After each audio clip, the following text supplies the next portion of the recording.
Hello friends. Did you know nearly 80% of those who watch my videos aren't subscribed? If you enjoy these stories, please hit that subscribe button and leave a like. It really helps. Thank you for being here. By the way, where are you watching from? Let me know in the comments.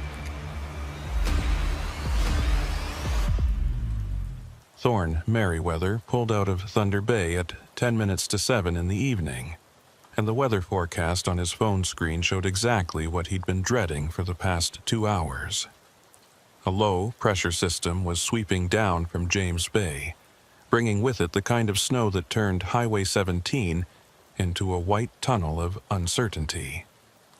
Thorne had been driving the Trans-Canada for nearly 12 years, hauling everything from lumber to auto parts across northern Ontario's endless forests, and he knew this stretch better than most. The 500-kilometer run between Thunder Bay and Sault Ste. Marie was lonely even in good weather, just 2 lanes of asphalt threading through black spruce and granite outcrops, with the occasional ghost town or fishing camp breaking up the monotony. But in a blizzard it became something else entirely.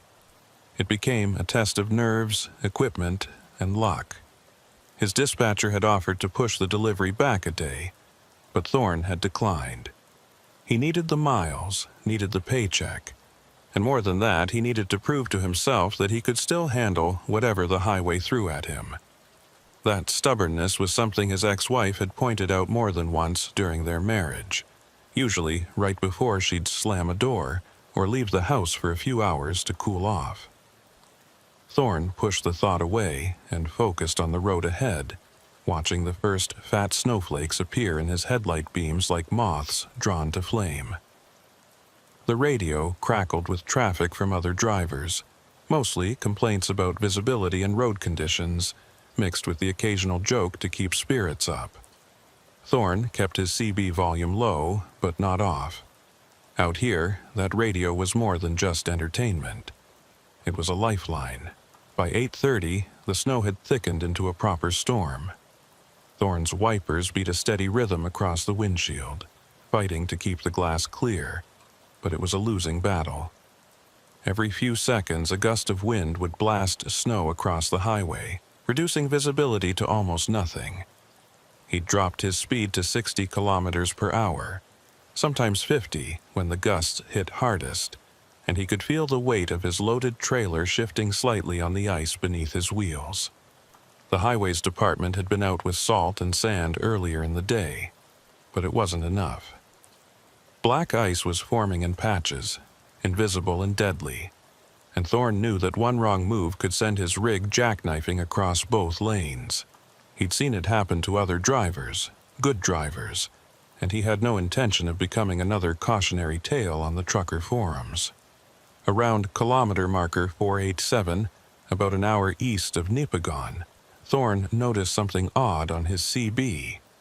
The usual chatter had died down to almost nothing, which wasn't surprising given the conditions. Most drivers were probably too focused on keeping their rigs on the road to bother with small talk. But what replaced the silence was stranger. Every few minutes, a burst of static would erupt from the speaker, followed by what sounded like fragments of a conversation. The words were clipped and distorted, barely intelligible, but Thorne caught enough to recognize the cadence of dispatch communication. Someone calling in coordinates, someone requesting assistance. The problem was, the voice sounded wrong. It had a hollow, echoing quality, like it was bouncing off satellite towers that shouldn't exist out here in the middle of nowhere. Thorne reached for his CB handset and clicked the transmit button twice, the universal signal for "I'm listening, go ahead." Nothing came back except more static. He tried again, this time speaking into the mic. "This is Merriweather eastbound on 17, just past Nipigon. Anyone copying that last transmission?" His voice sounded small and flat inside the cab, swallowed up by the howl of wind outside. For a long moment there was nothing but white noise and the rhythmic thump of his wipers. Then, cutting through the static like a knife, came a voice. It was male, older, with a rasp that suggested decades of cigarettes and diesel fumes. Unit 12, this is dispatch. We're showing your position at marker 462. Confirm your status and advise if you need assistance with road conditions. Thorne's hand tightened on the steering wheel. Marker 462 was behind him, at least 25 kilometers back, somewhere near the turnoff to Red Rock. And he wasn't Unit 12. His rig didn't have a unit number. He was an owner-operator, not part of a fleet. He keyed the mic again, slower this time, choosing his words carefully. Dispatch, this is an independent hauler, call sign Merriweather. I'm not Unit 12, and I'm well past marker 462. You might have outdated GPS data. Silence stretched out for several seconds, long enough that Thorne started to think he'd imagined the whole thing. Then the voice came back, and this time there was an edge of urgency in it. Unit 12. We're showing you stationary at marker 462. Your transponder indicates you've been there for approximately 40 minutes. If you're experiencing mechanical failure or medical emergency, advise immediately. Thorne's mouth went dry. He glanced at his odometer, then at the kilometer marker post sliding past in the snow. He was definitely moving, definitely well beyond 462. Someone else must be stopped back there, someone using an old or repurposed CB channel. But the dispatcher's voice had specifically said Unit 12, and the way he kept insisting on that position felt less like confusion and more like certainty. The radio crackled again, and this time a different voice broke through. It was younger, tighter, with stress, and unmistakably frightened. Dispatch, this is Unit 12. I've got zero visibility here and my trailer's starting to slide. I need to know if there's a turnaround or pull-off ahead. I can't keep going like this. The voice paused, and Thorne heard the sound of labored breathing over the static. I'm at marker 462, just like you said. But I don't remember stopping. I don't remember... The transmission cut off abruptly, replaced by a high-pitched squeal that made Thorne wince and pull the handset away from his ear. When the noise finally died down, the silence that followed felt heavier than before, pressing in on the cab like a physical weight. Thorne's headlights caught something up ahead, a flash of orange and white stripes, the reflective surface of a road sign. He eased off the throttle and let his rig slow down naturally, not trusting his brakes on the ice. As he drew closer, the sign resolved into focus. Highway closure ahead, detour to Kumasi. Below it, a smaller sign with an arrow pointing right, toward what looked like a secondary road branching off into the forest. Thorne had driven this stretch dozens of times, and he couldn't recall ever seeing a detour here. The only roads that branched off 17 in this area were old logging routes, most of them unmaintained and impassable in winter. He grabbed his phone from the cup holder and pulled up his Maps app, but the screen showed nothing but a spinning wheel where the road data should be. No signal, not even one bar. Out here that wasn't unusual, but the timing felt wrong. The CB hissed again, and the older dispatcher's voice returned. Unit 12. Be advised that weather conditions are deteriorating rapidly. Highway 17 is now closed between markers 450 and 495 due to whiteout conditions and multiple vehicle incidents. All eastbound traffic is being diverted onto secondary routes. Follow detour signage and maintain radio contact. Thorne stared at the handset in his palm, his thumb hovering over the transmit button. The detour sign ahead was real. He could see it clearly through the snow, its reflective surface catching his headlights. But everything about this felt off. The voices on the radio, the specific mention of marker 462, the sudden appearance of detour signage on a stretch of road he knew by heart. He thought about pulling over, waiting out the storm in his cab with the engine running for heat. But the idea of sitting still on this highway in zero visibility made his skin crawl. If another truck came barreling through the whiteout, they'd never see him until it was too late. The detour arrow pointed right, into darkness and trees. Thorne eased his rig forward, watching the turnoff approach, and made a decision. He'd follow the detour for a few kilometers, see where it led, and if it looked too sketchy or unmaintained, he'd find a safe spot to turn around and come back. The alternative, pushing forward on a closed highway in blizzard conditions, was a guaranteed way to end up in a ditch or worse. He clicked on his turn signal out of habit, even though there was no one behind him to see it, and guided his truck onto the secondary road. The transition was immediate and jarring. The pavement gave way to gravel and hardpack, and the smooth hum of highway driving became a rougher, jostling ride. His headlights illuminated a narrow corridor of white, with snow-laden evergreens pressing in on both sides. The road surface was barely visible beneath the accumulating snow, and Thorne had to rely on the faint outline of tire tracks from whoever had passed this way before him. The CB erupted with static again, louder this time, and beneath the white noise Thorne thought he heard something else. Music, maybe, or voices layered over each other in a way that didn't quite make sense. He reached over and turned the volume down, but not off. Whatever was happening on that channel, he wanted to stay aware of it even if it was just equipment malfunction or atmospheric interference. The northern lights could do strange things to radio signals, he knew, and out here in the deep bush with a storm overhead, anything was possible.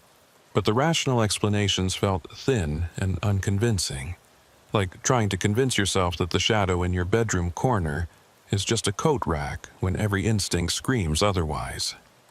3 kilometers in, the road bent sharply to the left, following the contour of what Thorne guessed was a frozen lake or wetland. His trailer swung wide on the turn, and he felt the wheels lose traction for a heart-stopping moment before catching again. He let out a breath he didn't know he'd been holding and tightened his grip on the wheel. The tire tracks he'd been following were getting fainter now, filling in with fresh snow faster than seemed possible. Another few minutes and they'd be gone entirely, leaving him to navigate by instinct and hope. He thought about the voice on the radio, the one claiming to be stopped at marker 462, and wondered if that driver had made the same choice he had. Wondered if they'd followed the same detour signs into the same dark forest, and wondered what they'd found at the end of the road. The CB crackled one more time, and the young driver's voice came through again, clearer now, but no less frightened. "Dispatch, I've been on this detour for over an hour, and I haven't seen any signs telling me where to rejoin 17. My fuel's getting low, and I'm starting to think I've made a wrong turn somewhere. Can you confirm the route?" There was a pause, filled with static and the distant howl of wind. Then the dispatcher responded, his voice flat and emotionless. "Unit 12, we show you still at marker 462. You have not moved. Repeat, you have not moved. Please confirm your status." The young driver's reply was sharp, almost angry. "I'm moving. I've been driving for over an hour. I can see the trees going past. I can feel the road under my wheels. I'm moving." The desperation in his voice made Thorne's chest tighten. Another pause, longer this time, and when the dispatcher spoke again, his words chilled Thorne to the bone. "Unit 12, that's impossible. Marker 462 no longer exists. It was removed from service in 1987. Thorne's headlights caught something ahead, and he eased off the throttle instinctively. At first, he thought it was just a trick of the snow, a swirl of white caught in the beam and transformed into something solid. But as he drew closer, the shape resolved into a figure standing at the side of the road. A woman dressed in what looked like a highway maintenance uniform, bright orange parka, reflective strips on the arms and legs, a hard hat pulled low over her face. She was holding a stop sign on a long pole, the kind used by flaggers at construction sites, and she stood perfectly still despite the wind and snow battering everything around her. Thorne's instinct was to slow down, to roll down his window and ask if she needed help or if there was danger ahead. But something about the way she stood there, motionless and silent, made him hesitate. Her face was hidden in shadow beneath the brim of her hard hat, and the hand gripping the sign pole didn't move, didn't adjust to the weight or the wind. She looked less like a person and more like a mannequin, placed there by some unseen hand for purposes Thorne couldn't begin to guess at. He brought his rig to a crawl, close enough now to see details. The stop sign was old, its red paint faded and chipped, and the reflective strips on her uniform looked wrong, too dull, like they'd been left out in the sun for years. Thorne reached for his window control, then stopped. Every instinct he had was screaming at him not to open that window, not to engage with whatever this was. Instead, he kept his foot on the brake and stared at the figure, waiting for some sign of movement, some indication that she was aware of his presence. For several long seconds, nothing happened. The wind howled, the snow fell.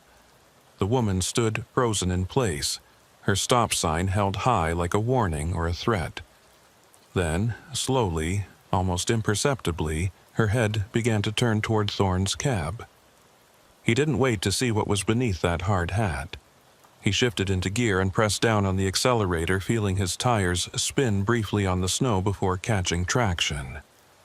The rig lurched forward, and Thorne fixed his eyes straight ahead, refusing to look in his side mirror, refusing to see if the figure was still standing there or if she was moving, following, coming closer.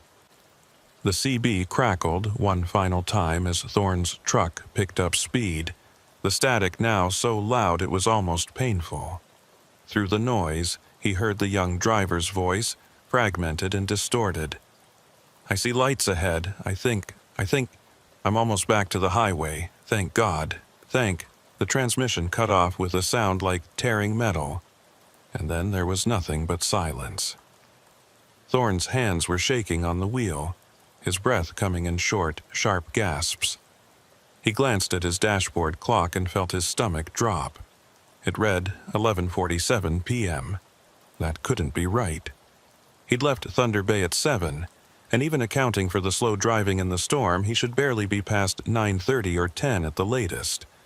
But the clock insisted otherwise, its green digits glowing steadily in the darkness of the cab. 4 hours and 47 minutes had passed since he'd pulled onto Highway 17, and Thorne couldn't account for more than half of that time. Up ahead, the trees began to thin, and Thorne caught a glimpse of something that made his chest flood with relief.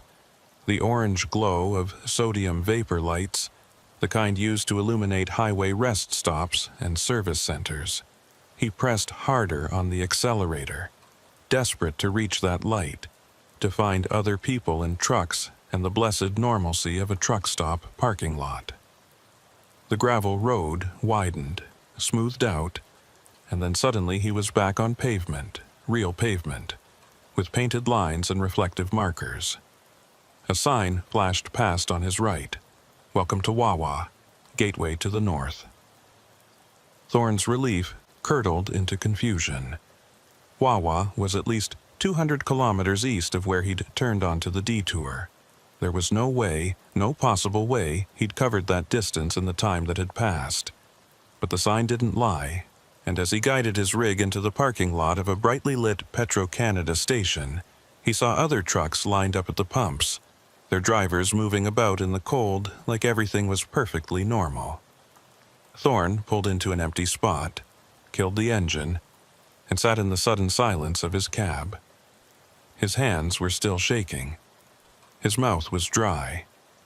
The CB radio sat quiet on its mount. No static, no voices, nothing but the soft crackle of dead air.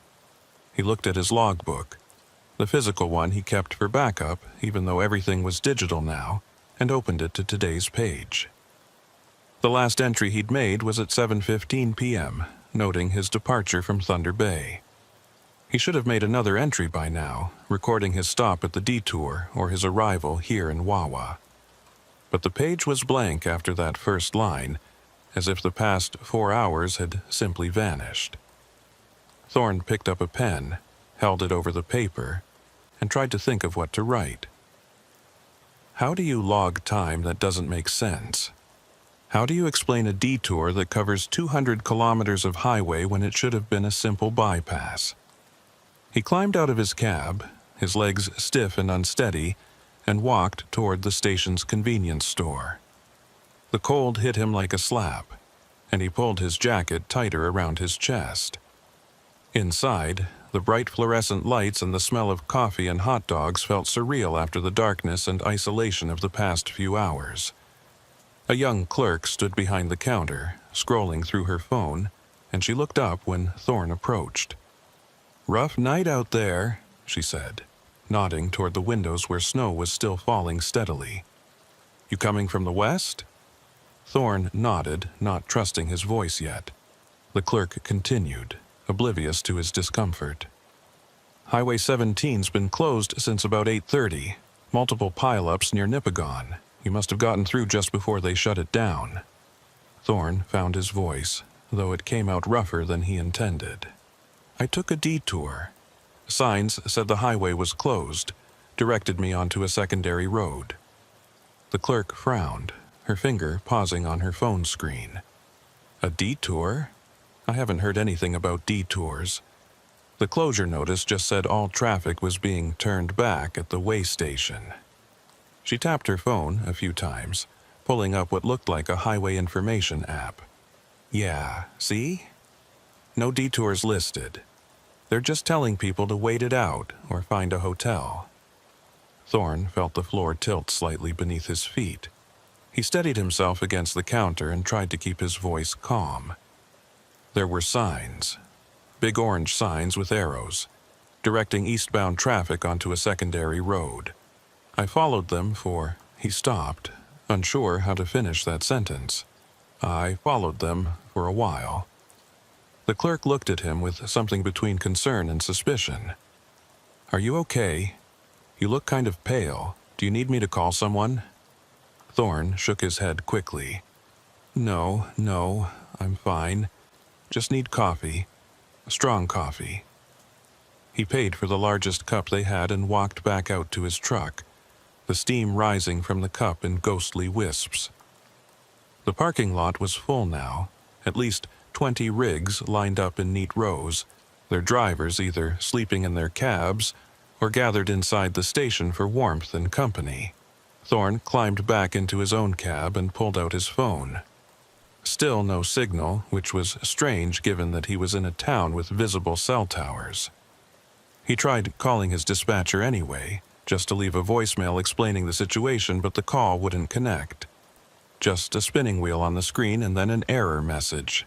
Network unavailable. He tried texting instead, thumbs clumsy on the small keyboard. Made it to Wawa. Weird night. We'll explain later. The message hung in limbo for several seconds before finally showing sent, but Thorne had no confidence it would actually reach its destination. He sat in the driver's seat, sipping his coffee and staring out at the falling snow, trying to piece together what had happened. The detour signs, the voices on the CB, the woman with the stop sign, the missing hours. None of it made sense individually, and together it formed a picture so strange and unsettling that his mind kept trying to reject it. There had to be a rational explanation. Equipment malfunction, atmospheric conditions playing tricks with radio signals, fatigue making him lose track of time. The problem was, none of those explanations felt adequate. They felt like excuses, like ways to avoid acknowledging the wrongness of what he'd experienced. Thorne thought about the young driver on the radio, the one who claimed to be moving but who dispatch insisted was stationary at a marker that no longer existed. He wondered if that driver had ever made it off Highway 17, or if he was still out there somewhere following a road that shouldn't exist, broadcasting on a frequency that no one could hear. The coffee was hot and bitter, and Thorne drank it quickly, letting it burn away the chill that had settled into his bones. He'd have to file a report with his insurance company, he realized, explaining the gap in his logbook and the impossible distance his truck had somehow covered. They'd probably flag it as suspicious, maybe even accuse him of falsifying records or running off book to avoid hours of service regulations. But what else could he do? Lie about where he'd been? Pretend the detour never happened? That felt worse somehow, like denying reality would give whatever he'd encountered more power, more validity. He finished the coffee and crushed the cup, tossing it into the plastic bag he kept for trash. Then he pulled out his logbook and pen, and after a long moment of hesitation he wrote, 11:47 p.m. Arrived Wawa via unscheduled detour. Details unclear. Vehicle and cargo secure. Outside, the snow continued to fall, blanketing the parking lot in white. Thorne reclined his seat and closed his eyes, but sleep wouldn't come. Every time he started to drift off, he'd jerk awake with the image of that woman in his mind, the highway maintenance worker with the stop sign, standing motionless in the storm. He'd see her face, or rather, the absence of her face, just shadow and darkness beneath the brim of that hard hat. And he'd hear the dispatcher's voice, flat and certain. Marker 462 no longer exists. It was removed from service in 1987. Thorne didn't know what that meant, didn't know if it meant anything at all. But he knew one thing with absolute certainty. He would never take that stretch of Highway 17 at night again. Not in a storm, not in clear weather, not for any amount of money. Some roads, he was beginning to realize, didn't follow the rules. Some roads went places that weren't on any map, and the drivers who followed them didn't always come back the same, if they came back at all. Thorne woke to the sound of diesel engines rumbling to life around him, and for a confused moment he didn't know where he was. The inside of his cab was cold, condensation frosting the edges of his windows, and pale morning light filtered through the snow-covered windshield. He sat up slowly, his neck stiff from sleeping at an awkward angle, and looked around the parking lot. Half the trucks that had been there last night were gone, their drivers having gotten an early start now that the storm had passed. The Petro-Canada station looked different in daylight. Smaller, less welcoming, just another roadside stop in a chain of identical stops stretching across the country. Thorne checked his phone and found he had signal again, 3 bars showing in the corner of the screen. He had a dozen missed calls from his dispatcher and a string of increasingly worried text messages asking where he was and why his GPS tracker had gone offline for over 6 hours. He called back immediately, and his dispatcher picked up on the second ring. The man's voice was tight with frustration and relief in equal measure. "Merriweather, what the hell happened? Your tracker showed you leaving Thunder Bay and then nothing. Just a blank spot on the map until you popped back up in Wawa 4 hours later.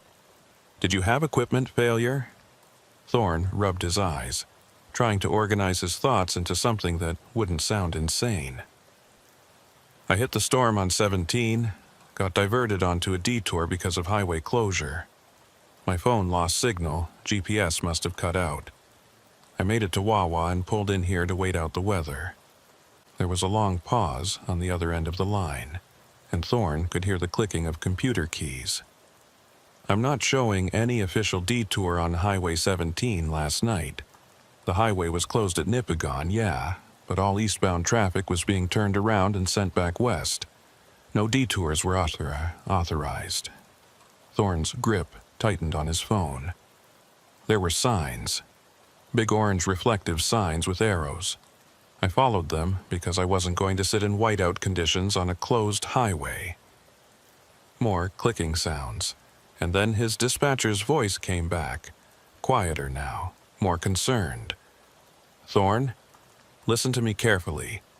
What kind of signs? Who put them up?" The question hung in the air between them, and Thorne realized he didn't have an answer. He'd assumed they were official highway department signs, but thinking back, he couldn't recall seeing any logos or official markings.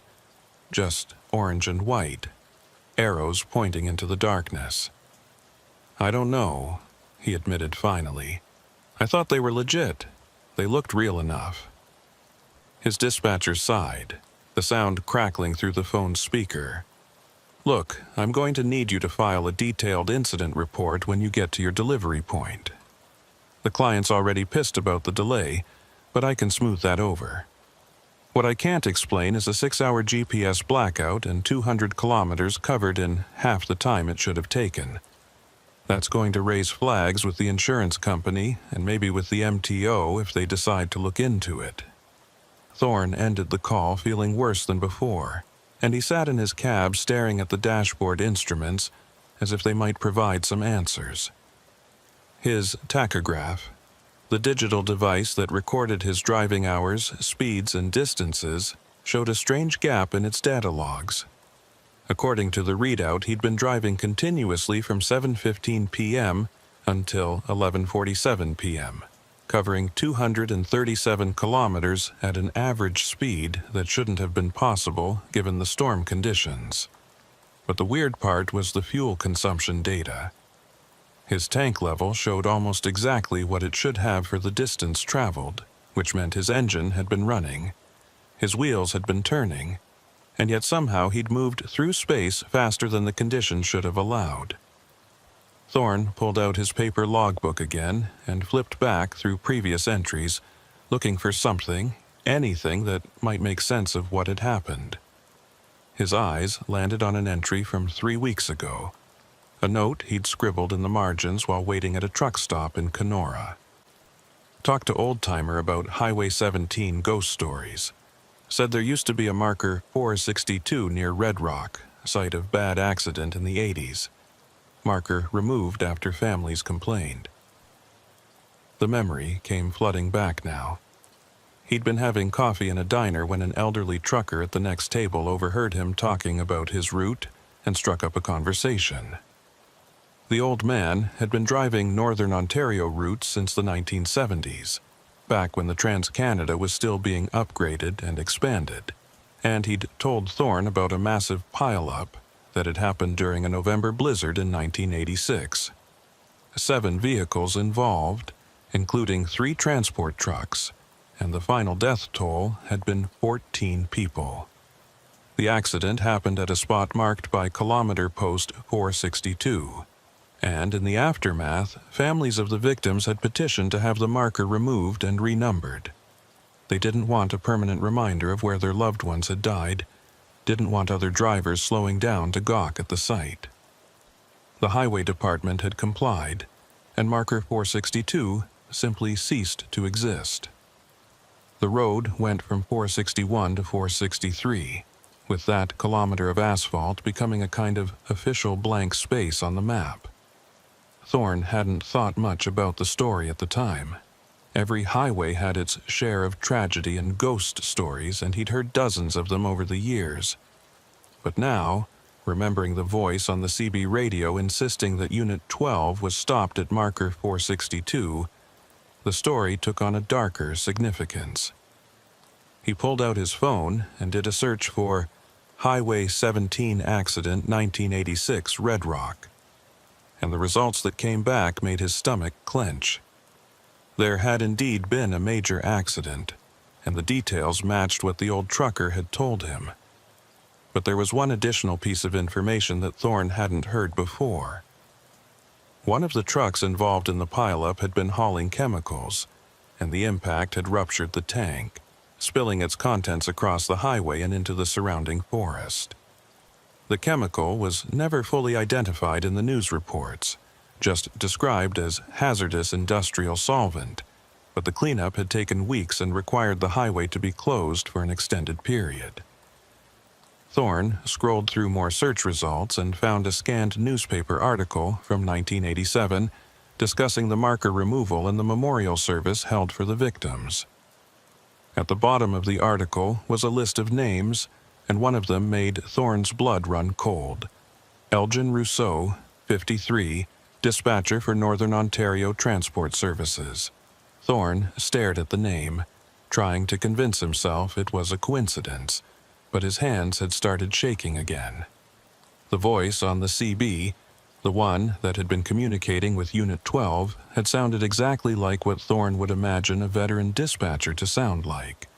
Gravelly, authoritative, with that particular cadence that came from decades of radio communication. He thought about that voice saying, "Unit 12, we show you still at marker 462. You have not moved." And he thought about the younger voice responding in panic and confusion, insisting that he was moving, that he could see the trees going by.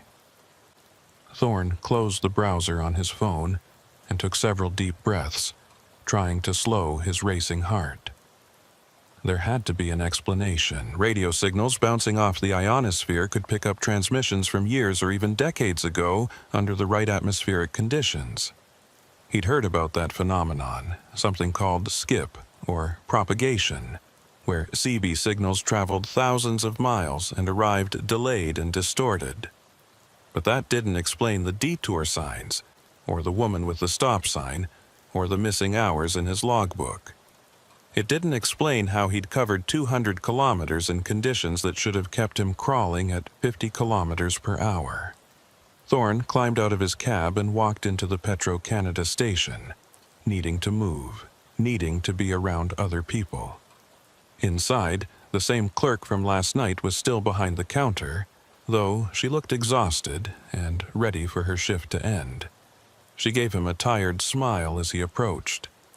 "Still here? I figured you'd be long gone by now. Highway reopened about 2 hours ago." Thorne grabbed another coffee from the self-serve machine and brought it to the counter. "Yeah, I needed to catch some sleep. Long night." The clerk nodded sympathetically. "I bet. We had drivers coming in all night with stories about the conditions out there. One guy said he saw a moose standing in the middle of the road and had to swerve so hard he nearly jackknifed. Another said his CB was picking up nothing but static and weird voices." Thorne's hand froze halfway to his wallet. "Weird voices? What kind of voices?" The clerk shrugged, scanning his coffee. "I don't know. I wasn't really paying attention. You know how truckers get when they've been on the road too long? Everything starts to sound spooky. That'll be $3.50. Thorne paid and was about to leave when the clerk added, "Oh, but there was one guy who said something interesting. He'd pulled off onto one of the old logging roads to wait out the worst of the storm, and when he tried to get back onto 17, he couldn't find the turnoff. Said it was like the road had just vanished. He drove up and down the same stretch 3 times before he finally found a different way back to the highway." She laughed, shaking her head. "Probably just got disoriented in the snow, but he seemed pretty freaked out about it." Thorne thanked her and walked back outside, his coffee steaming in the cold morning air. The story the clerk had told him was too close to his own experience to be coincidence, and it raised a disturbing possibility. What if he wasn't the only one who'd encountered those detour signs last night? What if other drivers had followed the same route, taken the same wrong turn, and ended up lost in those endless forest roads? He thought about Unit 12 again, the panicked voice insisting he was moving while dispatch said he was stationary. What if that driver had never made it back to the highway? What if he was still out there somewhere, following a road that looped back on itself endlessly, his fuel gauge dropping toward empty while trees and snow scrolled past his windows in an infinite repetition? Thorne shook his head, trying to dispel the dark thoughts. He needed to get moving, needed to complete his delivery and put this whole experience behind him. But as he walked back toward his truck, something caught his eye.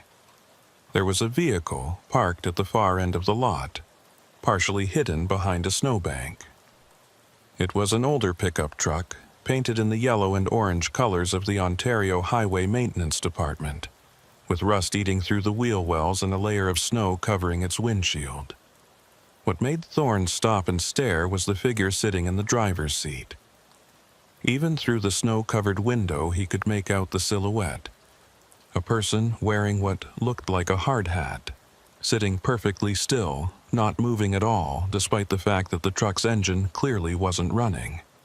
Thorne took a few steps closer, his boots crunching in the fresh snow, and the figure's head turned slightly toward him.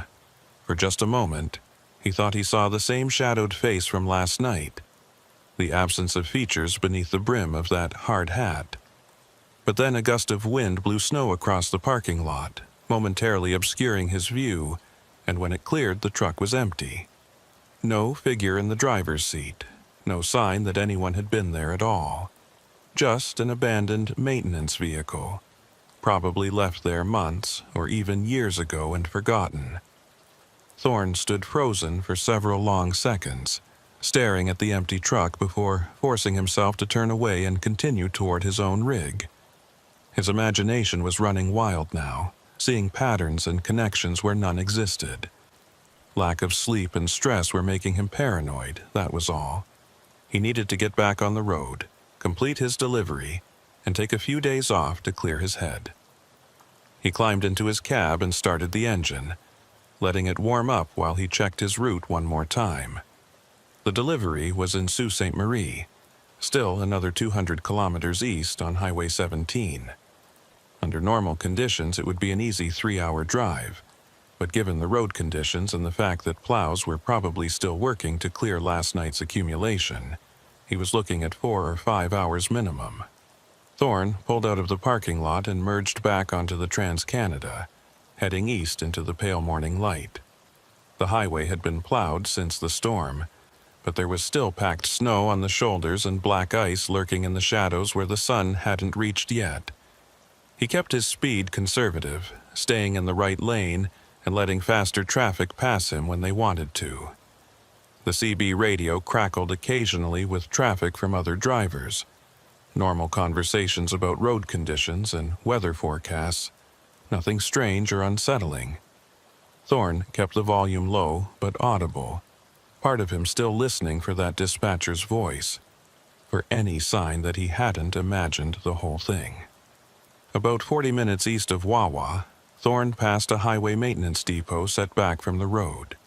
He glanced at it as he drove by, noting the lineup of yellow plows and salt trucks, and something made him hit his brakes and pull onto the shoulder.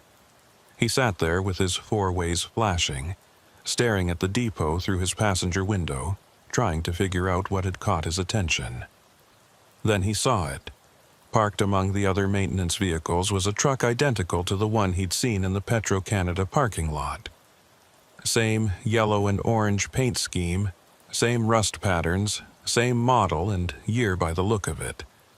But this one was clearly still in service, with fresh tire tracks in the snow around it, and steam rising from its exhaust pipe. Thorne grabbed his phone and pulled up the photos he'd taken yesterday during his pre-trip inspection, scrolling through until he found the ones he'd snapped while fueling up in Thunder Bay. In the background of one photo, barely visible at the edge of the frame, was a highway maintenance truck parked at the station. He zoomed in, enhancing the image as much as his phone would allow, and felt his breath catch in his throat. The truck in his photo had a unit number painted on its door, M462. He stared at that number, his mind racing through the implications. The truck he'd seen last night in Wawa, the woman with the stop sign standing in the middle of the detour road.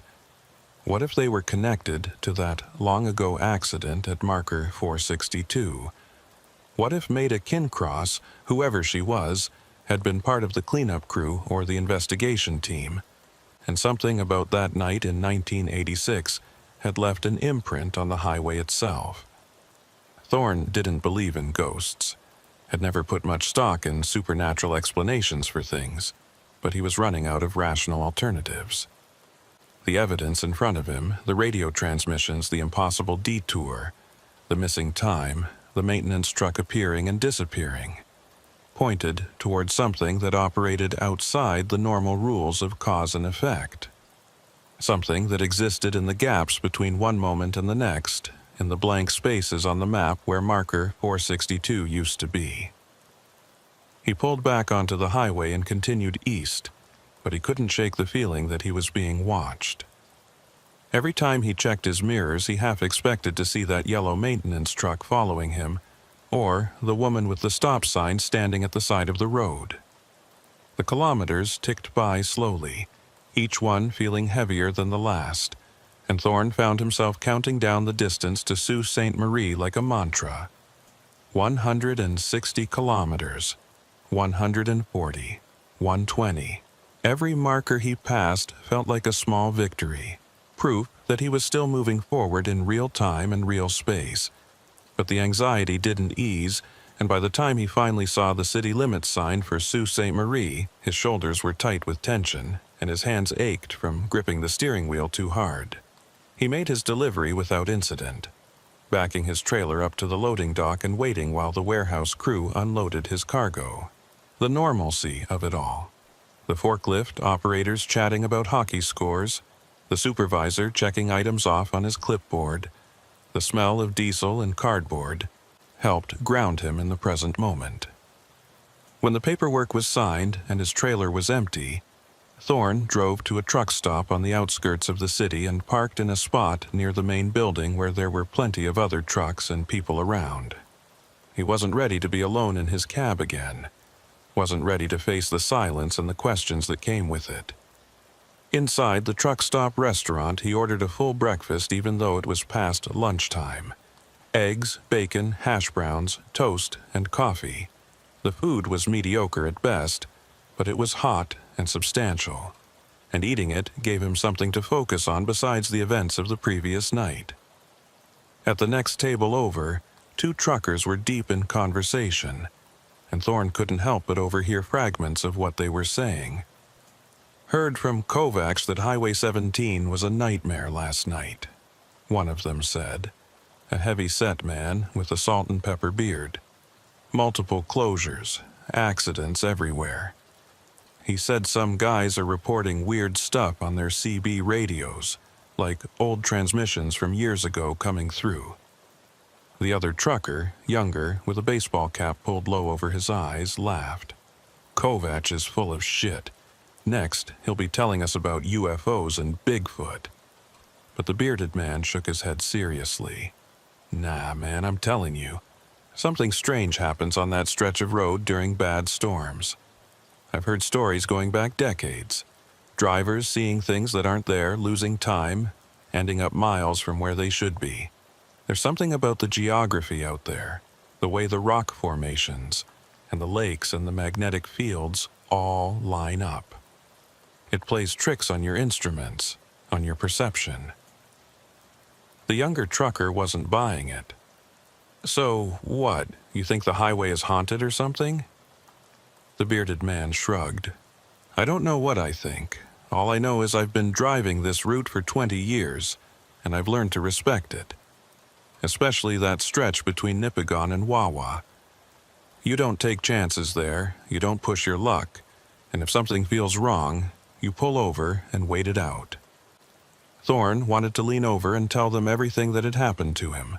Wanted to ask if they'd ever heard of Marker 462, or a dispatcher named Elgin Rousseau, or a maintenance worker named Maida Kincross, but he knew how it would sound, like the ravings of an overtired driver who'd been on the road too long. So instead, he finished his breakfast in silence, paid his bill, and walked back out to his truck. The afternoon sun was already starting to dip toward the horizon, and Thorne realized that his next scheduled run wasn't for another 3 days. He had time to go home, to sleep in his own bed, to try to process everything that had happened. But first, he needed to do one more thing. He pulled out his phone and searched for Maida Kincross Ontario Highway Maintenance, and what came back made his hands go cold. There was an obituary from 1986, published in the Thunder Bay Chronicle Journal. Maida Kincross, 41, highway maintenance supervisor, killed in the line of duty during a November blizzard while directing traffic around a major accident scene near Red Rock. The article described how she'd been standing at a detour point, guiding vehicles onto a temporary route when a transport truck lost control on the ice and struck her. She'd died instantly. The photo accompanying the obituary showed a woman in a highway maintenance uniform, hard hat on, holding a stop sign. Her face was partially obscured by the shadow of the hat's brim, but Thorne could see enough to know it was the same figure he'd seen last night on that dark detour road. The same stillness, the same posture, the same sense of waiting for something that would never come. Thorne sat in his truck with the engine idling, staring at that photo, and finally allowed himself to accept what he'd been trying to deny. Whatever had happened to him on Highway 17 last night hadn't been equipment malfunction or atmospheric interference or fatigue-induced hallucination. He'd driven through something else entirely, some echo of that terrible night in 1986 when 14 people died and the highway swallowed a piece of itself. He'd followed detour signs that Maida Kincross had put up 37 years ago, had driven on roads that shouldn't exist anymore, and had somehow emerged on the other side with nothing but missing time and questions that had no good answers. He put his truck in gear and headed for the highway on-ramp, pointing west toward home. The drive would take him back through the same stretch of Highway 17 where everything had gone wrong, but this time he'd do it in daylight, and this time he'd be ready for anything. Or so he told himself. As the kilometers unwound behind him and the sun sank lower in the sky, Thorne kept his eyes on the road ahead and his hand near the CB radio, listening for voices that shouldn't exist. And somewhere in the back of his mind, he couldn't stop thinking about Unit 12, about that young driver who'd insisted he was moving while dispatch said he was stationary at a marker that no longer existed. Thorne wondered if that driver had ever found his way out of the detour, or if he was still out there somewhere, trapped in an endless loop of snow and darkness, following signs that led nowhere. The thought made him press a little harder on the accelerator, eager to put miles between himself and whatever haunted that section of highway. But even as he drove, he knew he'd never really leave it behind. Some roads get into your head and stay there, and Highway 17 was now one of them. The westbound drive back through northern Ontario should have been routine, but Thorne found himself gripping the steering wheel tighter every time he approached a kilometer marker in the 450s and 460s. The afternoon sun cast long shadows across the highway, and the snowbanks on either side of the road looked like frozen waves, sculpted by the wind into shapes that seemed almost intentional. He'd left Sault Ste. Marie just after 2 in the afternoon, and the plan was to make it back to Thunder Bay by evening, stopping only for fuel and mandatory rest breaks. But as he drew closer to the stretch of highway where everything had gone wrong the night before, Thorne felt an almost physical resistance, like his truck was pushing against an invisible current. The rational part of his mind told him it was just the wind, just the residual effects of the storm. But his gut knew better. Something about this section of road had changed for him, and he wasn't sure he'd ever be able to drive it the same way again. Around kilometer marker 470, Thorne's CB radio crackled to life with normal traffic. A westbound driver asking about road conditions ahead, another responding that it was clear sailing all the way to Thunder Bay. Thorne listened without contributing, his thumb resting on the transmit button but never quite pressing it. He wasn't ready to engage with other drivers yet. Wasn't ready to pretend that everything was normal when his logbook still had that unexplained gap, and his tachograph data still showed impossible travel times. The company he contracted for had been understanding so far, but he knew questions would come eventually. Insurance companies didn't like mysteries, and neither did the Ministry of Transportation. Someone would want answers, and Thorne had nothing to give them except a story that sounded like it belonged on a late-night radio show about paranormal experiences. He could already imagine the skeptical looks, the suggestions that maybe he needed a mental health evaluation, the possibility that his commercial driver's license could be suspended pending investigation. He passed the exit for Wawa and felt a small surge of relief that he hadn't needed to stop there again. The town looked different in daylight, less threatening, more mundane, but Thorne couldn't shake the memory of that maintenance truck in the parking lot. the figure that had been there and then wasn't.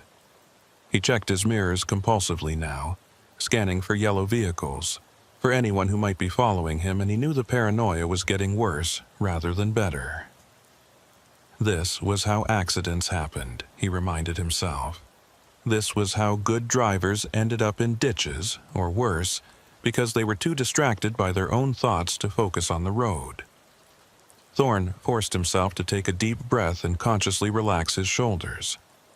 He had another 150 kilometers to go before Thunder Bay, and he needed to keep his head clear for all of them. But even as he tried to center himself, his eyes kept drifting to the odometer, watching the numbers tick upward, counting down the distance to where he'd turned onto that detour the night before. At kilometer marker 487, Thorne slowed down without meaning to. This was where he'd seen the first detour sign, where he'd made the decision to leave Highway 17 and follow those orange arrows into the forest. In daylight, the spot looked completely ordinary, just a widening of the shoulder where the highway department probably stored gravel and salt in the summer months. There was no turnoff visible, no secondary road branching away into the trees, nothing to suggest that another route even existed. Thorne pulled onto the shoulder and put his truck in park, leaving the engine running while he climbed out to take a closer look. The cold hit him immediately, but he ignored it, walking along the edge of the pavement and staring into the tree line. The forest was dense here, black spruce and jack pine growing so close together that he couldn't see more than 20 or 30 feet into the shadows. Snow covered everything in a thick white blanket, pristine and undisturbed. No tire tracks, no sign that any vehicle had ever turned off the highway at this point. Thorne walked further along the shoulder, his boots crunching in the packed snow, and that's when he noticed something odd. There were marks in the snowbank, parallel lines about 8 feet apart, like something heavy had been dragged through. The marks led from the highway shoulder toward the trees, and they were partially filled in with fresh snow but still visible enough to trace. Thorne followed them carefully, climbing over the snowbank and pushing through the underbrush at the forest's edge. About 15 feet in, he found what he was looking for, or rather, what he'd been dreading to find. There was a road here, or at least there had been. The pavement was old and broken, barely visible beneath the snow and decades of organic debris, but it was definitely man-made. Thorne could see the faint outline of asphalt through gaps in the snow, and when he kicked away some of the accumulation with his boot, he revealed a painted line, faded yellow, the kind used to mark the center of a 2-lane road. This was where he'd turned last night. This was the detour he'd followed into darkness and lost time. He pulled out his phone and took several photos, documenting the hidden road and the marks in the snowbank. The photos looked innocuous enough on his phone's screen, just snow and trees and broken pavement. But Thorne knew what they represented. This was evidence that the detour had been real, that he hadn't imagined the whole thing. But it also raised more questions than it answered. If this road existed, why wasn't it on any map? Why had the clerk in Wawa insisted there were no authorized detours? And most importantly, where did this road actually go? Thorne considered walking further along the old pavement, following it deeper into the forest to see where it led. But something stopped him. The shadows under the trees seemed darker than they should be, even accounting for the thick canopy, and the silence was absolute. No bird calls, no wind rustling through branches, nothing but the distant sound of traffic on Highway 17 behind him. It felt wrong, felt like trespassing in a place where he wasn't welcome, and Thorne's instincts screamed at him to get back to his truck and leave this place behind. He climbed back over the snowbank and returned to his rig, his hands shaking slightly as he pulled himself up into the cab. The warmth inside was a relief, but it did nothing to ease the chill that had settled into his bones. Thorne sat in the driver's seat for several long minutes, staring at the photos on his phone and trying to decide what to do with them.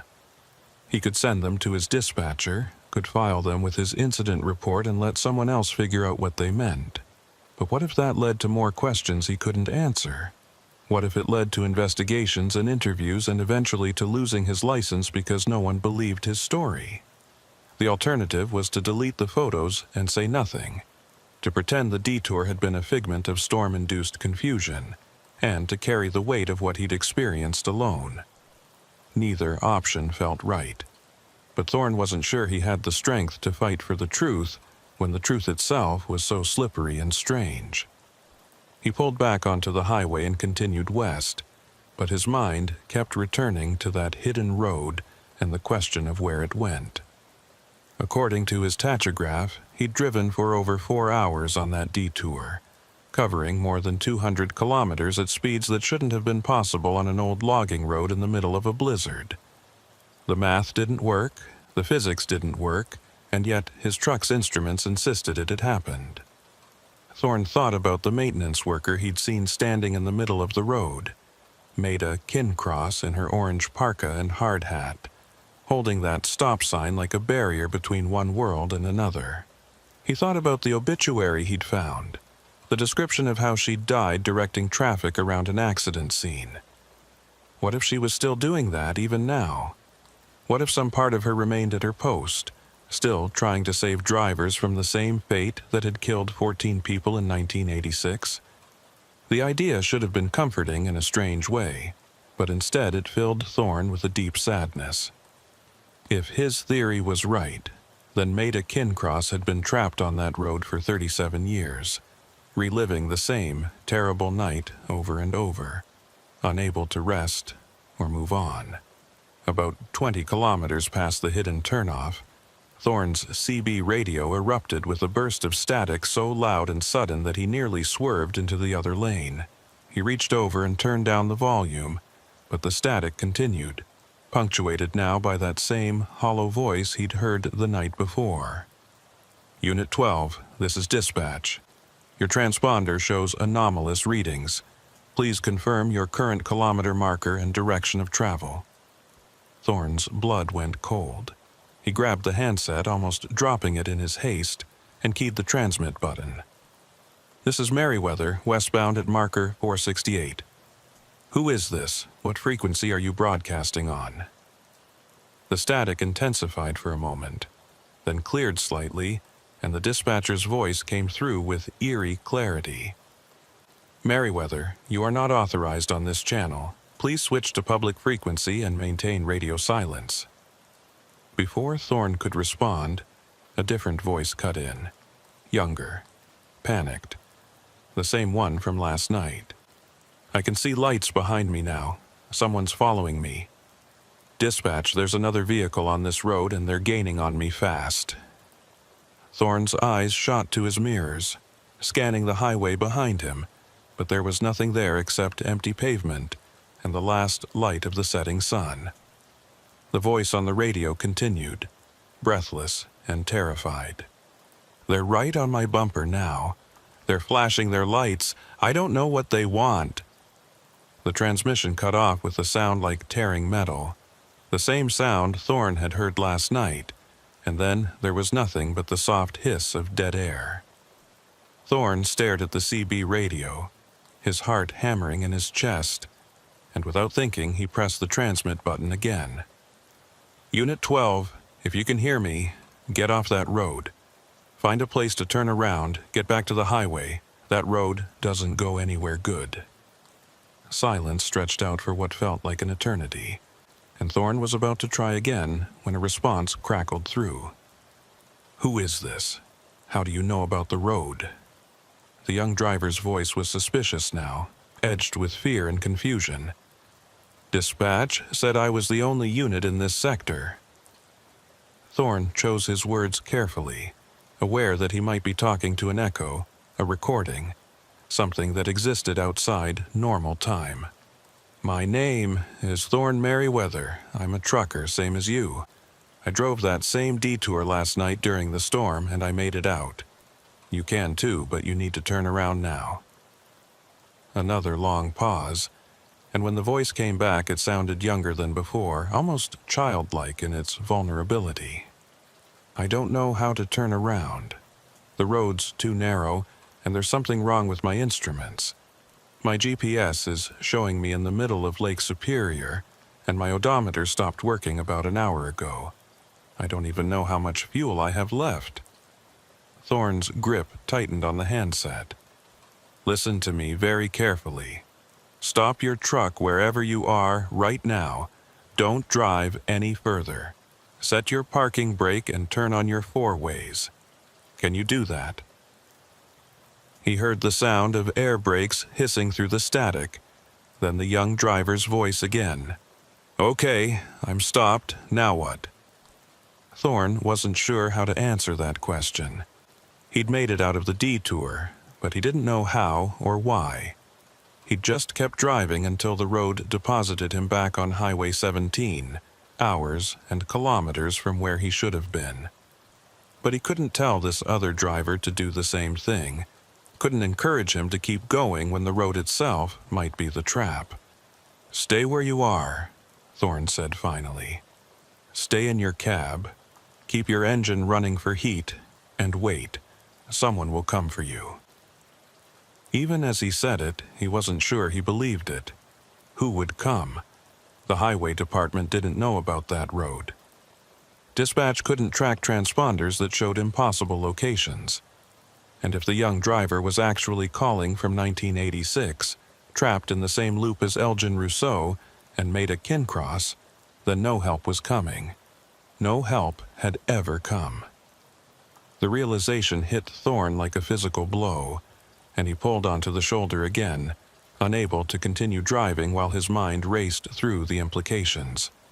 He sat with the engine idling, staring at the CB radio and waiting for another transmission, but none came. The static had faded to background noise, and the frequency was quiet again, except for the occasional burst of normal trucker chatter. Thorne checked his phone and saw that it was approaching 5 in the evening. He'd been on the road for nearly 3 hours since leaving Sault Ste. Marie, and he still had over 100 kilometers to go before Thunder Bay. But he couldn't shake the feeling that he'd left something unfinished back there, that by driving away from that hidden turnoff he was abandoning the young driver to his fate.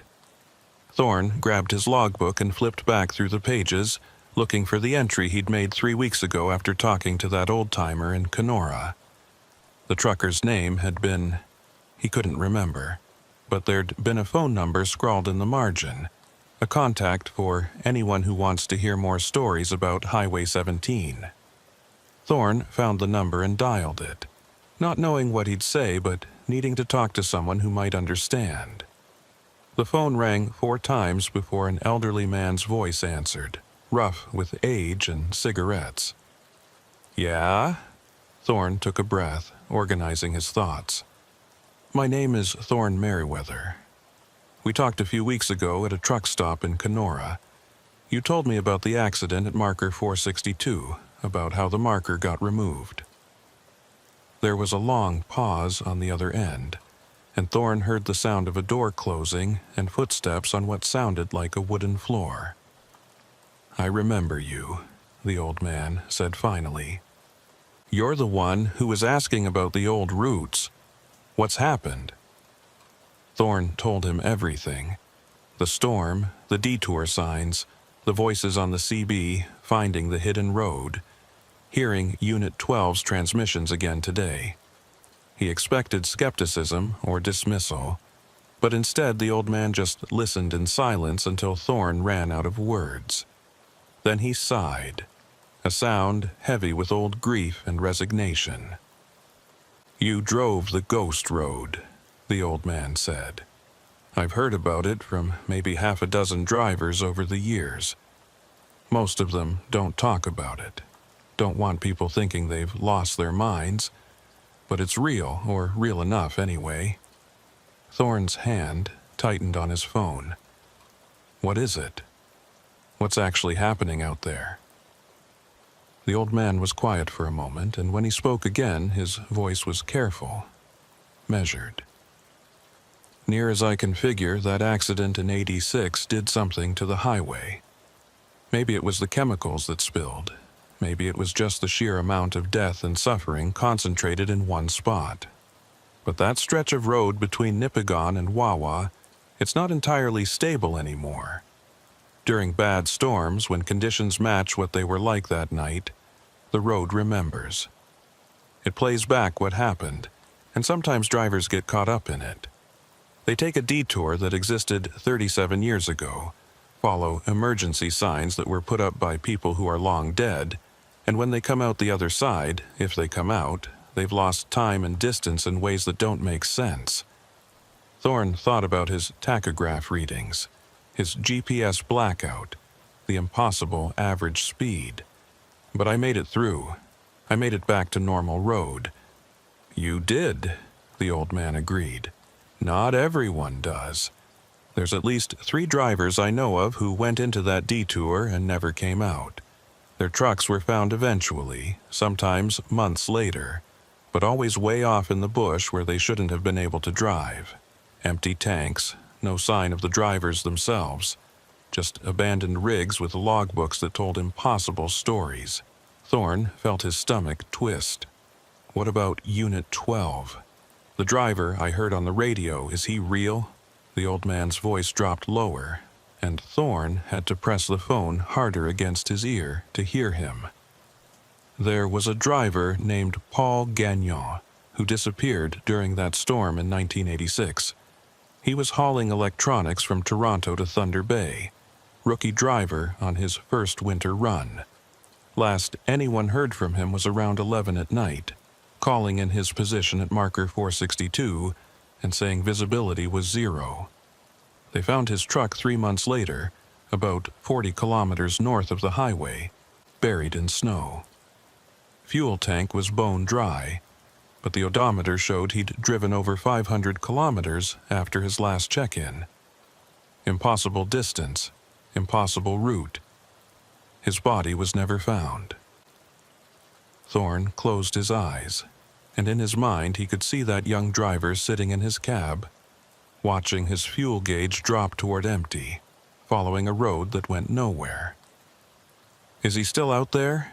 he asked, though he already knew the answer. "Some part of him is," the old man said. "Same as Elgin Rousseau, same as Maida Kincross. They're stuck in that night, reliving it over and over. And when conditions are right, when another driver makes the same wrong turn, they try to help. Elgin tries to guide drivers back to the highway. Maida tries to warn them off the detour. But they can't change what happened to them, and most of the time they can't save anyone else either." Thorne opened his eyes and stared out at the darkening highway. "I heard Paul today. He said something was following him, flashing lights. What was that?" The old man's answer was grim. "That was the truck that hit Maida. The driver lost control on the ice, went into a skid, couldn't stop. He survived the impact, but she didn't. In the loop, the recording, whatever you want to call it, that truck is always there, always coming up behind anyone who's on that road. It's part of the pattern, part of what makes the whole thing repeat." Thorne felt a wave of helplessness wash over him. "Is there anything we can do? Any way to help them?" The old man was quiet for so long that Thorne thought he'd hung up. Then he spoke, and his voice was soft, with something like pity. "The only thing you can do is stay off that road. Don't drive Highway 17 in blizzard conditions, especially not at night. And if you see detour signs that don't feel right, that don't match what you know about the road, turn around and go back the way you came. Don't follow them, no matter how official they look, because once you're on that ghost road, you're playing by its rules, and the house always wins. Thorne." Thorne thanked him and ended the call, sitting in the growing darkness of his cab with the engine still idling. The old man's words echoed in his mind. The house always wins. But Thorne had won, hadn't he? He'd driven the ghost road and come out the other side alive and intact, with nothing but missing time and unexplained readings to show for it. Unless that wasn't the end of it. unless the road wasn't done with him yet. He pulled up his tachograph data on the dashboard display and scrolled through the records from last night, looking for anything he might have missed.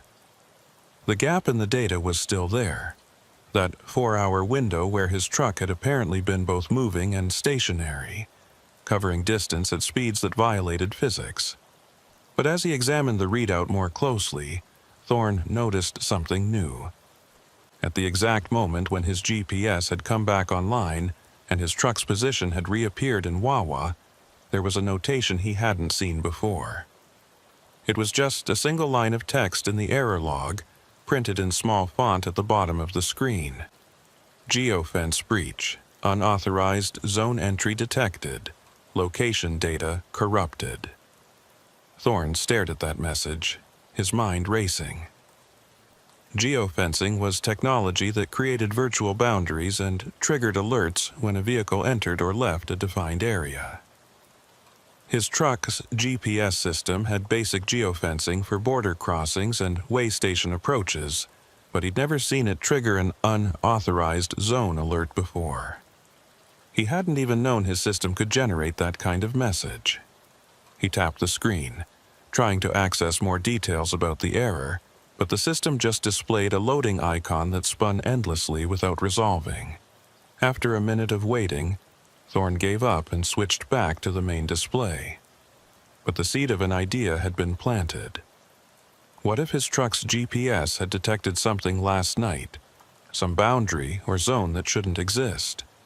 What if the ghost road had a kind of digital signature that his instruments had picked up even when his conscious mind didn't understand what was happening? Thorne pulled out his phone and opened his trucking company's driver portal app.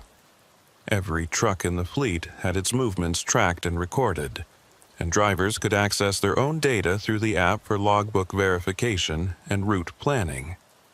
He navigated to last night's trip record and pulled up the map view, expecting to see the same blank space that his dispatcher had mentioned. Instead, what he saw made his breath catch. There was a route traced on the map, but it didn't follow Highway 17.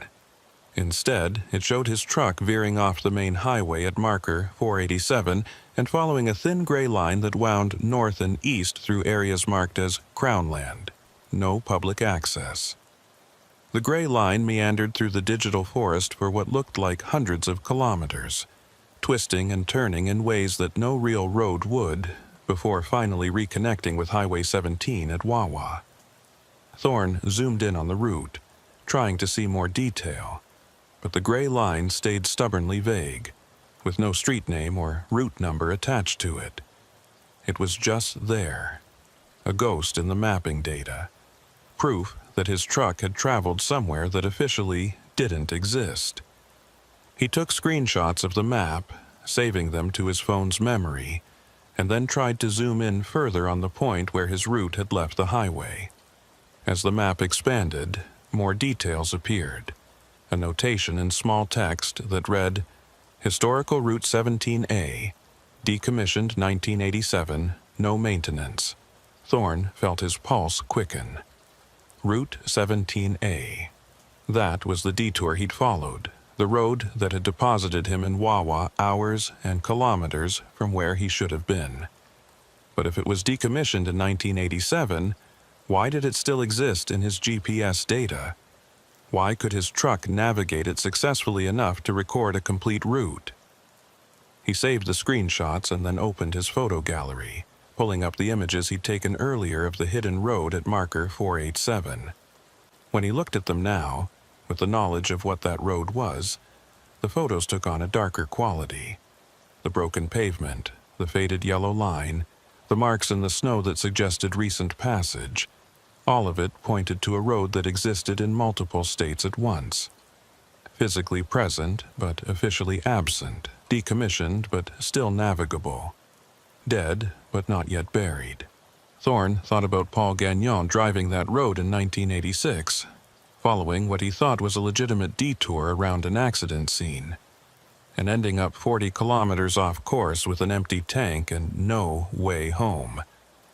He thought about the other drivers the old man had mentioned, The ones who'd vanished into the bush and left nothing behind but abandoned trucks and impossible logbook entries. And he thought about himself, about how close he'd come to joining them. The only thing that had saved him was dumb luck, or maybe divine intervention, being able to keep his truck moving forward until the loop spit him out. As darkness settled fully over the highway, Thorne made a decision. He would continue west to Thunder Bay tonight, but tomorrow he would go to the Ontario Provincial Police Detachment and file a formal report about what he'd experienced. He would show them the photos, the GPS data, the tachograph readings, everything. Let them think he was crazy if they wanted to. Let them suspend his license or mandate a psychological evaluation. It didn't matter anymore because keeping silent felt like being complicit in a trap that would catch other drivers. If there was even a chance that his testimony could prevent someone else from making that wrong turn, from following those detour signs into oblivion, then it was worth whatever consequences came his way. He pulled back onto Highway 17 and drove west into the gathering night, watching his mirrors more carefully than ever before. The kilometers passed slowly, each marker bringing him closer to the safety of Thunder Bay and further from the stretch of road where reality bent in ways it shouldn't.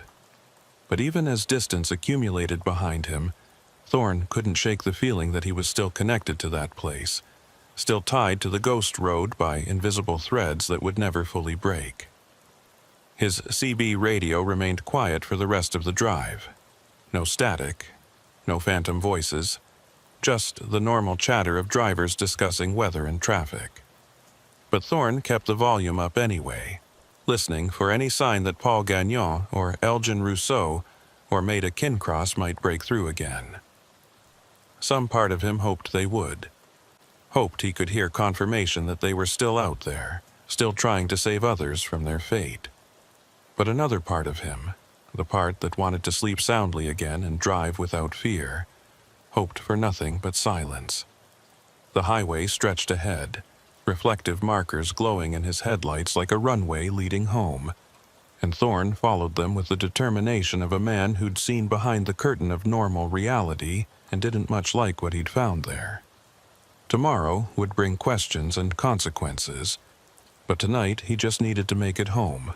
Everything else could wait until morning. Thorne made it back to Thunder Bay just after 9 that evening, pulling into his usual parking spot at the storage yard where he kept his truck between runs. The familiar surroundings should have been comforting. The chain-link fence, the security lights casting orange pools on the gravel, the other trucks lined up in neat rows like sleeping giants. But as he climbed out of his cab and locked the door, Thorne felt no relief, only a bone-deep exhaustion that went beyond physical tiredness. He'd been awake for nearly 40 hours straight, and the events of the past 2 days had left him hollowed out, running on nothing but coffee and nervous energy. His apartment was only a 10-minute drive away, but those 10 minutes felt like crossing a vast distance, leaving behind the world of highways and CB radios and entering a space where normal rules applied, where roads went where they were supposed to go, and time moved in predictable increments, and the dead stayed buried instead of directing traffic in endless loops. He showered until the hot water ran cold, then collapsed into bed without bothering to eat. Sleep came quickly, but brought no peace. His dreams were filled with snow and static, with yellow maintenance trucks appearing and disappearing in his mirrors, with kilometer markers that counted down instead of up. He dreamed of driving a road that curved back on itself like a Mobius strip, passing the same trees and the same rock cuts over and over, while his fuel gauge dropped inexorably toward empty. And through it all, a voice on the CB radio kept asking for his position, kept insisting he hadn't moved, kept telling him that marker 462 no longer existed. When Thorne jerked awake just after dawn, tangled in sweat-soaked sheets, the dream faded, but the unease remained. He lay in bed staring at the ceiling, listening to the ordinary sounds of morning traffic outside his window, and tried to convince himself that he was safe now, that whatever had happened on Highway 17 was behind him. By 8 o'clock, Thorne was showered again and dressed in clean clothes, sitting at his small kitchen table with his laptop open and his phone beside it. He'd spent the past hour organizing all his evidence, downloading the photos from his phone, pulling up his GPS route data, screenshotting his tachograph readings, writing out a detailed timeline of everything that had happened.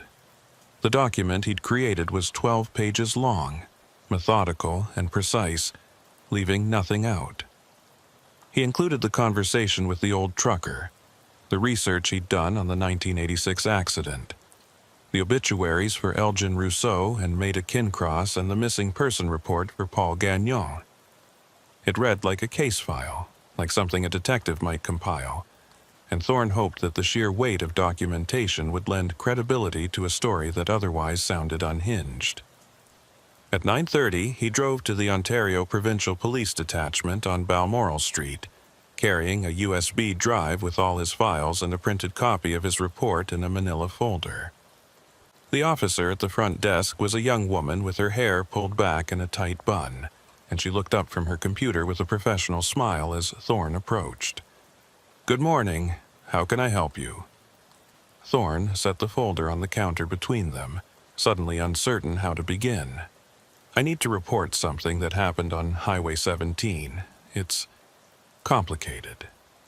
The officer's expression shifted to something more attentive, and she reached for a notepad.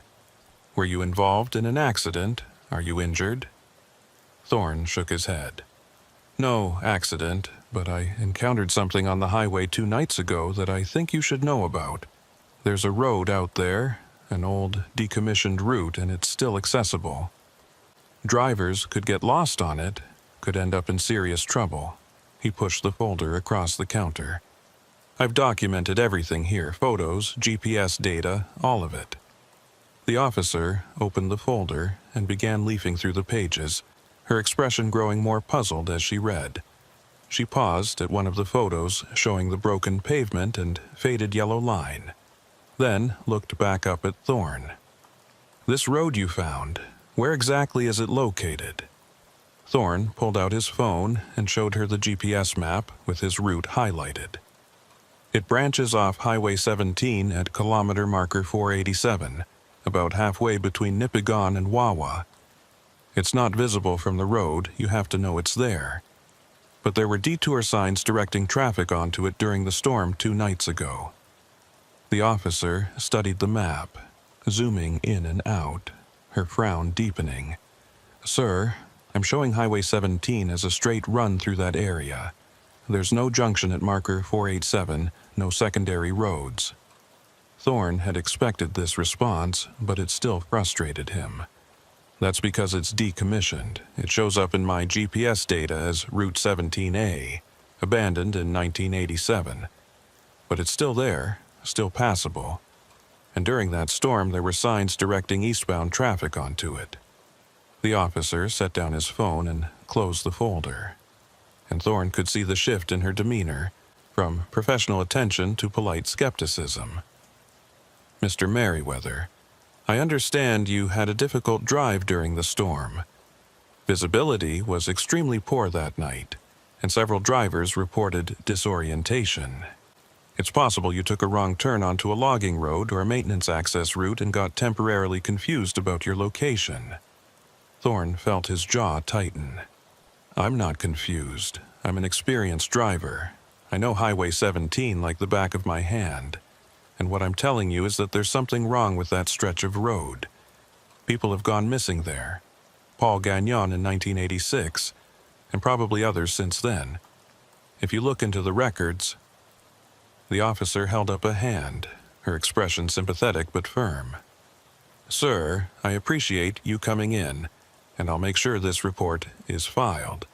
But without evidence of an actual crime or immediate danger, there's not much we can do. If you're concerned about road safety, you should contact the Ministry of Transportation. They handle highway maintenance and signage."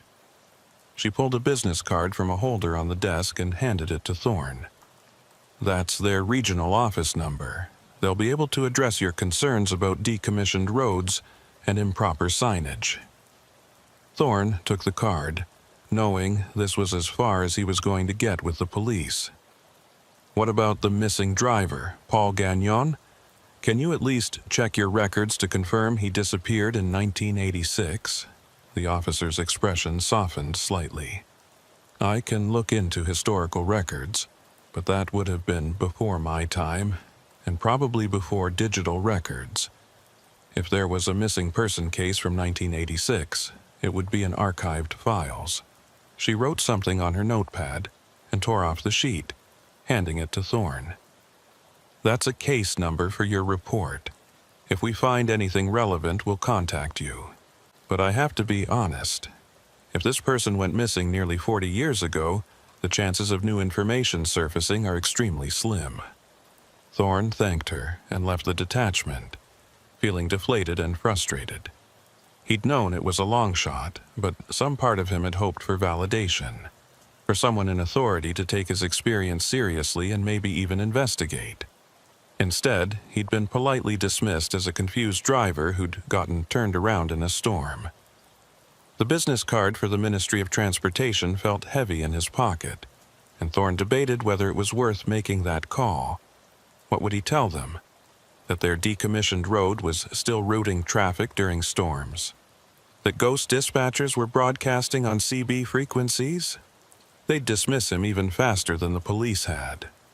Thorne drove back to his apartment and spent the rest of the morning searching online for any mention of Route 17A or unusual incidents on Highway 17 near marker 487.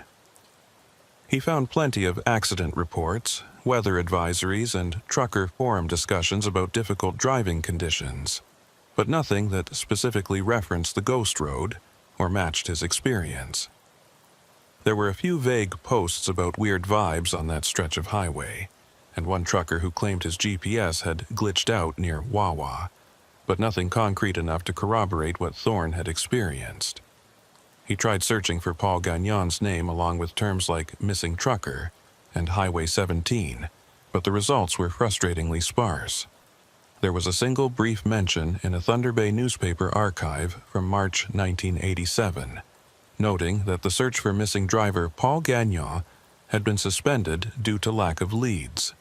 The article mentioned his abandoned truck being found north of the highway, but provided no details about the circumstances or the location. Around noon, Thorne's phone rang with a call from his dispatcher. He answered with a sense of dread, expecting more questions about his GPS blackout and impossible travel times. Instead, the dispatcher's voice was businesslike and focused on logistics. "Merriweather, I've got a load for you if you're available. Pick up in Thunder Bay tomorrow morning, delivery to Sault Ste. Marie by Friday evening. Standard run, should be straightforward." Thorne hesitated, his mind immediately going to the route. Thunder Bay to Sault Ste. Marie meant Highway 17, meant driving past marker 487 again, meant potentially encountering whatever had happened to him 2 nights ago. "What's the weather forecast looking like?" he asked, trying to keep his voice casual. The dispatcher clicked something on his end. "Clear skies, no precipitation expected. Perfect conditions. You interested, or should I offer it to someone else?" Thorne thought about saying no, about turning down the job and maybe taking a few weeks off to let his nerves settle. But he also thought about his bills, his mortgage on the truck, the reality that he couldn't afford to be selective about loads right now. "I'll take it," he heard himself say, and immediately regretted it. "Good," the dispatcher replied. "Pickup is at 0700 at the lumber yard on Walsh Street. Load's already staged, just need to get it hooked up and secured. Should have you out of there by 8 at the latest."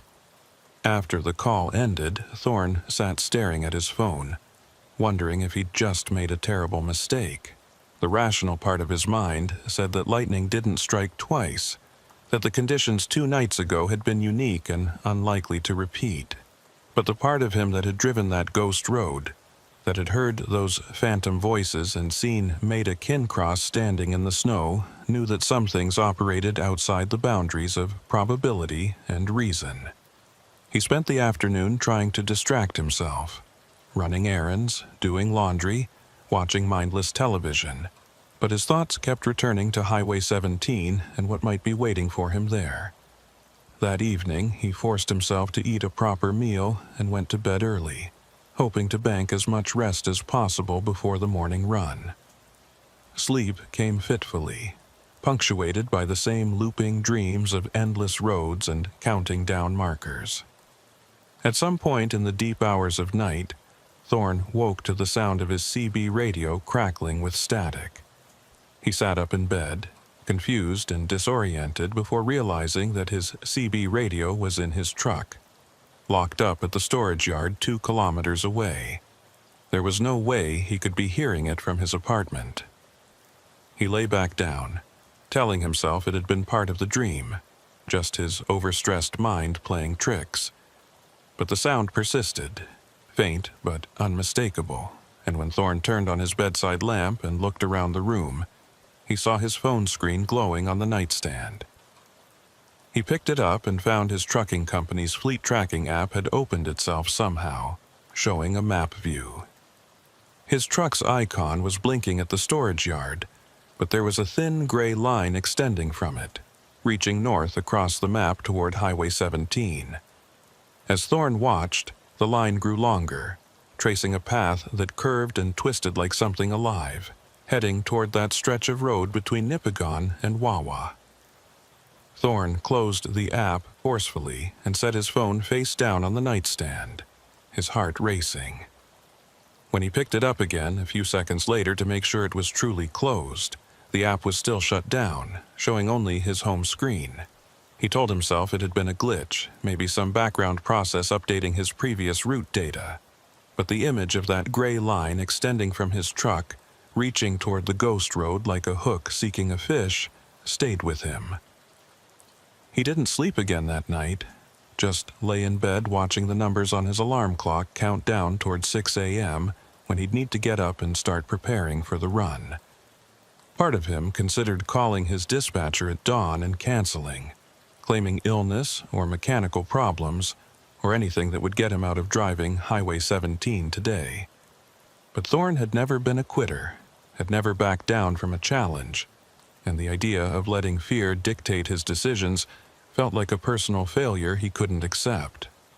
At 6:30, he was showered, dressed, and walking out to his car with a travel mug of coffee in hand. The morning was clear and cold, the sky just beginning to lighten in the east, and Thunder Bay looked exactly as it always did. Ordinary, predictable, safe. Thorne drove to the storage yard and found his truck exactly where he'd left it. No signs of tampering or disturbance. He did his pre-trip inspection with extra care, checking every light, every tire, every connection, looking for anything out of place. Everything was normal. Everything was fine. But as he climbed into the cab and started the engine, Thorne noticed something that made his stomach drop.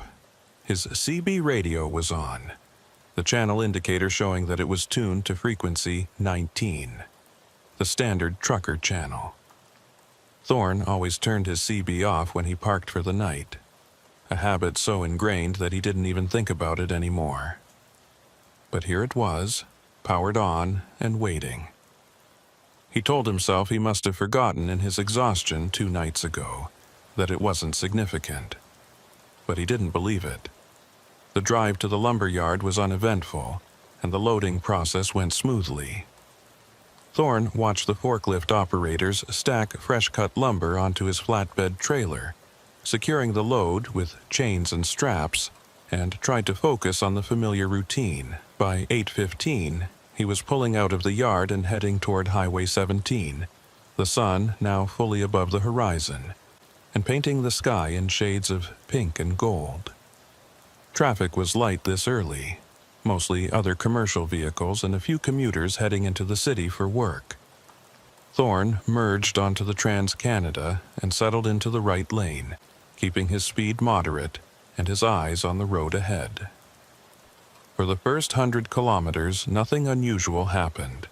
The highway unfurled exactly as it should, with markers counting up in regular sequence and towns appearing at their expected intervals.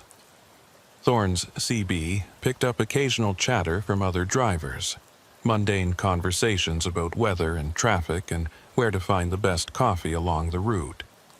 He began to relax slightly, allowing himself to think that maybe this run would be different, that maybe the ghost road only appeared during storms.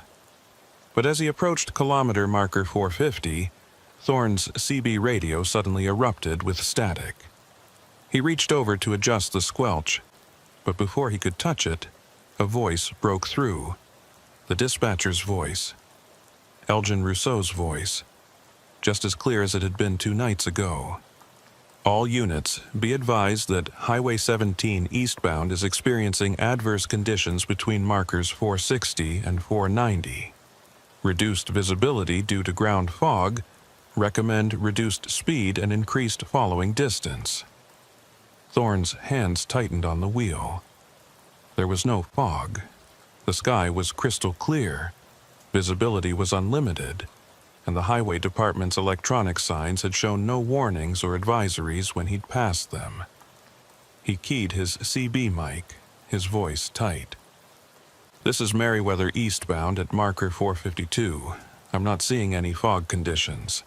Can you clarify the advisory?" The static intensified for a moment, and when Elgin Rousseau's voice came back, there was something different about it. A quality of awareness that hadn't been there before. "Merriweather, we've been trying to reach you. You need to turn back. The road ahead is closed." Thorne's mouth went dry. He looked in his mirrors, checking to see if other traffic was slowing or stopping, but the highway behind him was empty. "Closed for what reason?" he asked, though he already suspected the answer. "Accident at marker 462, the dispatcher replied. "Multiple vehicles involved, hazardous materials spill. All eastbound traffic is being diverted. Follow detour signage when it appears." Thorne stared at the road ahead, his mind racing. Marker 462 didn't exist anymore. The accident that had happened there was 37 years in the past. But if the ghost road was active right now, in broad daylight under clear skies, then the rules he thought he understood were meaningless. He could see marker 460 approaching, and beyond it, the stretch of highway where he'd found the hidden turnoff yesterday. His foot eased off the accelerator instinctively, bringing his truck down to 60 kilometers per hour, then 50. Part of him wanted to ignore the voice, to keep driving straight through and prove that nothing supernatural could touch him in daylight. But a stronger part remembered the fear in Paul Gagnon's voice, remembered the empty maintenance truck and the figure of Maida Kincross standing in the snow. At marker 470, Thorne made a decision. He pulled onto the shoulder, set his parking brake, and turned off his engine. If the ghost road wanted him, it would have to work harder than this. He wasn't going to willingly drive into whatever trap it was setting. The CB crackled again, and this time a different voice came through, younger, familiar, desperate. "Dispatch, this is Unit 12. I've been driving for hours and I can't find my way back to the highway. My fuel is almost gone. Please, I need help." Thorne grabbed his handset so hard his knuckles went white. "Paul, this is Merriweather. I can hear you. Where are you right now?" There was a pause, filled with the sound of wind and static. "I don't know. I'm on some kind of old road, all curves. Can't see more than 20 feet ahead. Trees on both sides, snow everywhere. I thought I was following a detour, but nothing looks right anymore." Thorne closed his eyes, trying to think. "Paul, listen to me carefully. You need to stop driving right now. Set your brakes and stay in your cab." "I can't stop." Paul's voice was rising toward panic. "Something's following me. I can see headlights in my mirrors, getting closer. If I stop, they'll catch me." Thorne felt a chill run down his spine. "What do you mean, catch you? Who's following you?" But instead of Paul's voice, Elgin Rousseau's dispatcher tone cut back in. Unit 12, maintain your current speed and direction. You're approaching a safe egress point at marker 462. Do not deviate from the route. Thorne's eyes snapped open. No. Paul, don't listen to him. There is no marker 462. There is no safe egress. He's leading you deeper in. Static filled the channel for several long seconds, and when Paul's voice returned, it was quieter, resigned. I'm sorry, I don't know who to believe anymore. I just want to go home. The transmission cut off, and despite Thorne's repeated attempts to raise Paul on the CB, there was no response. Just the soft hiss of empty air and the occasional burst of atmospheric interference. Thorne sat in his parked truck, staring at the highway ahead and the stretch of road that might or might not contain a portal to something that shouldn't exist. His rational mind told him to start his engine, continue his delivery, and forget about phantom voices from dead men. But his conscience wouldn't let him abandon Paul Gagnon, even if Paul had been dead for 37 years. Even if every attempt to help only drew Thorne deeper into a mystery that had already consumed too many lives. He thought about the old trucker's warning, stay off that road, and he thought about his own experience 2 nights ago, how he'd followed the detour and emerged with missing time and impossible distances. What if he could do it again, but this time with intention? What if he could find Paul on that ghost road and guide him out somehow? The idea was insane, reckless, probably suicidal.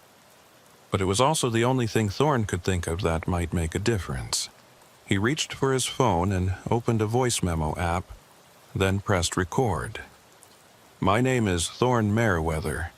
Today is Wednesday, November 13th, 2025, and I'm parked on Highway 17 at kilometer marker 470. I'm about to do something that probably makes no sense, but I need to document it in case I don't come back the way I'm supposed to. He paused, gathering his thoughts. 2 nights ago, I encountered what I believe is a temporal loop or some kind of geographic anomaly on this highway.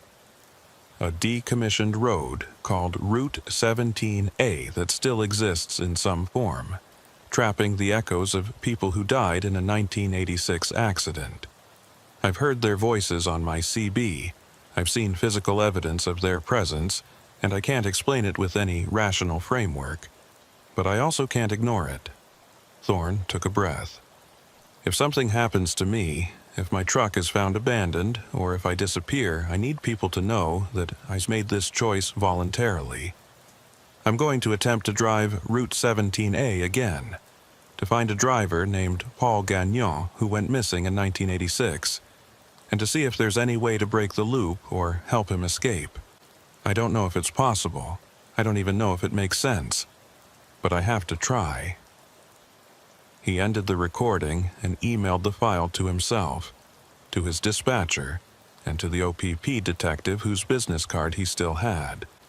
Then he started his engine and pulled back onto the highway, heading east toward marker 487 and whatever waited there. As he approached the spot where he'd found the hidden road, Thorne's CB came alive with multiple voices overlapping. Elgin Rousseau giving coordinates, Paul Gagnon calling for help. Other voices Thorne didn't recognize, all speaking at once, in a cacophony of distress and confusion. He slowed his truck to a crawl, scanning the shoulder for the orange detour signs he'd seen 2 nights ago. And there they were, appearing as if they'd been there all along. Big, reflective arrows pointing right into the trees, with text that read, "Temporary detour. Follow signs." Thorne's hands were shaking as he turned his wheel, feeling his truck leave the pavement of Highway 17 and crunch over the snowbank onto the broken asphalt of Route 17A.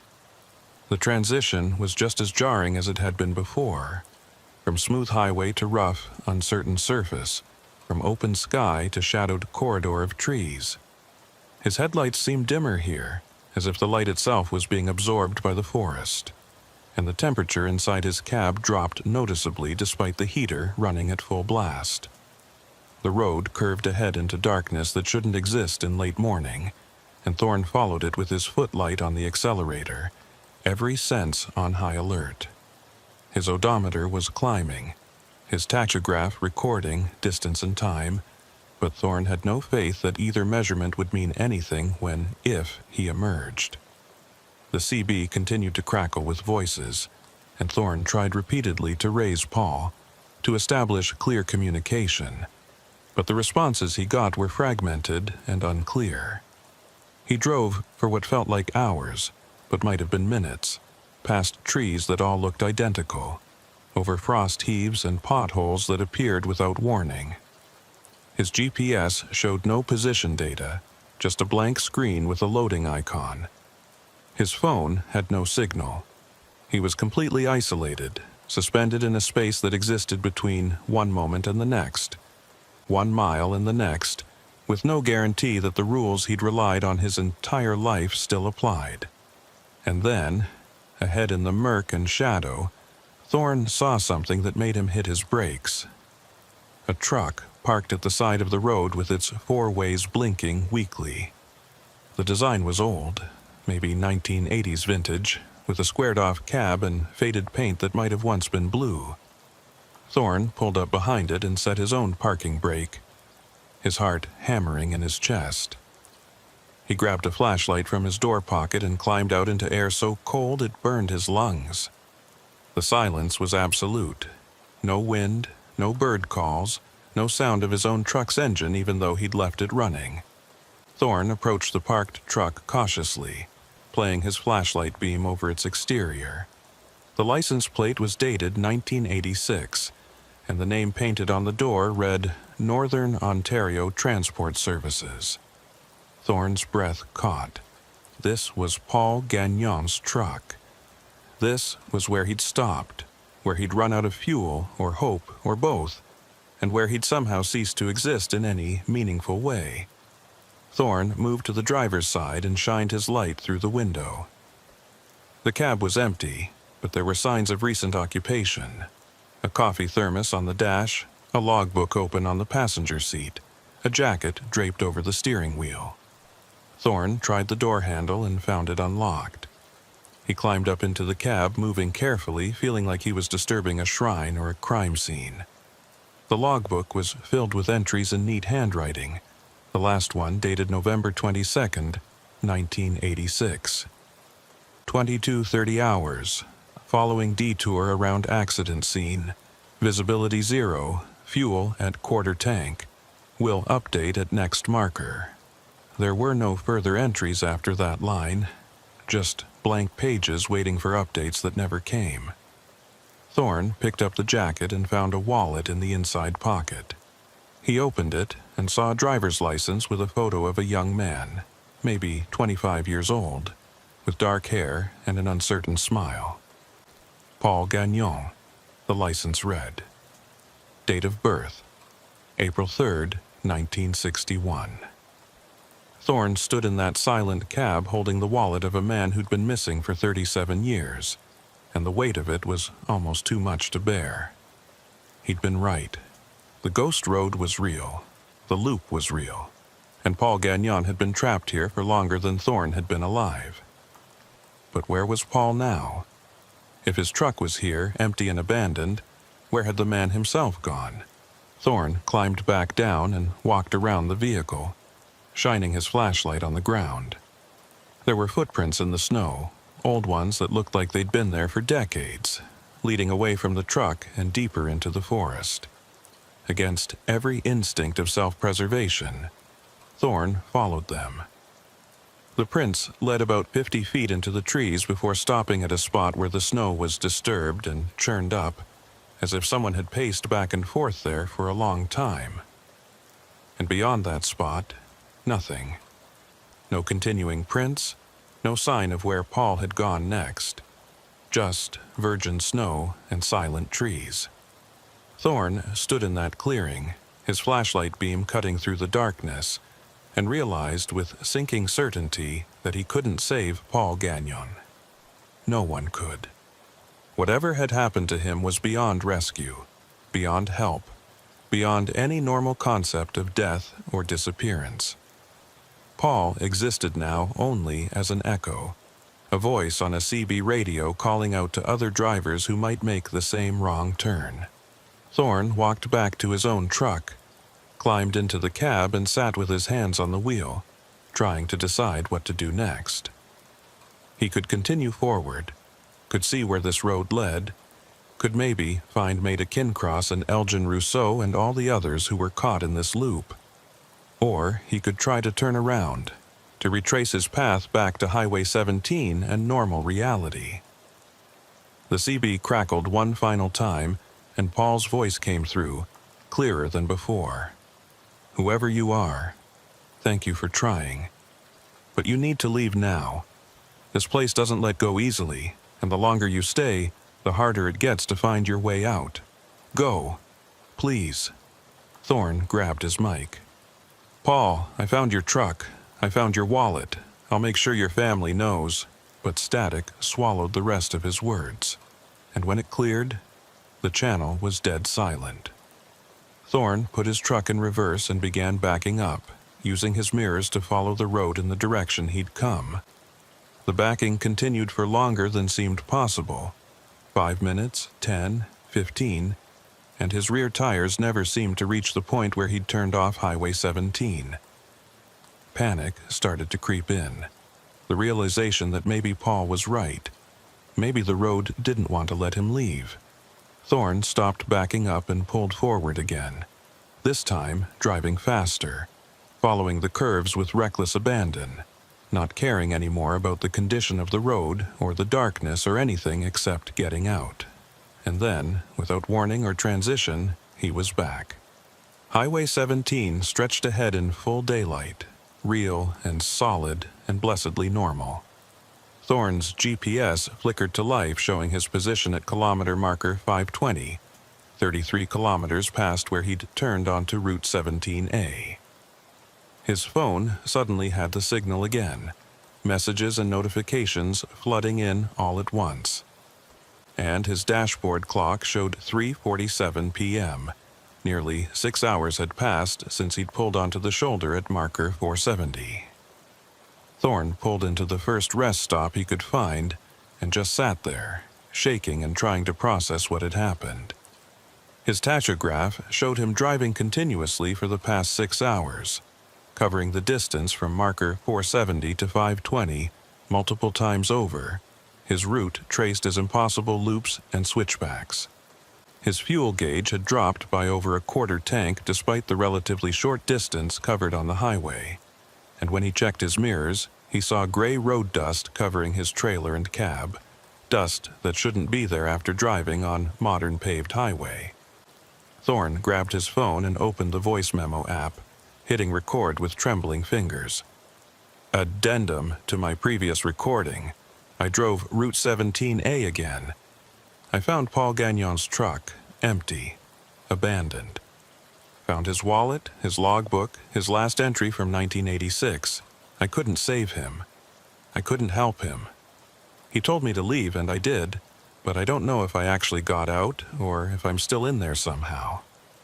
I don't know what's real anymore. The road took 6 hours of my time, a quarter tank of fuel, and I have nothing to show for it except more questions.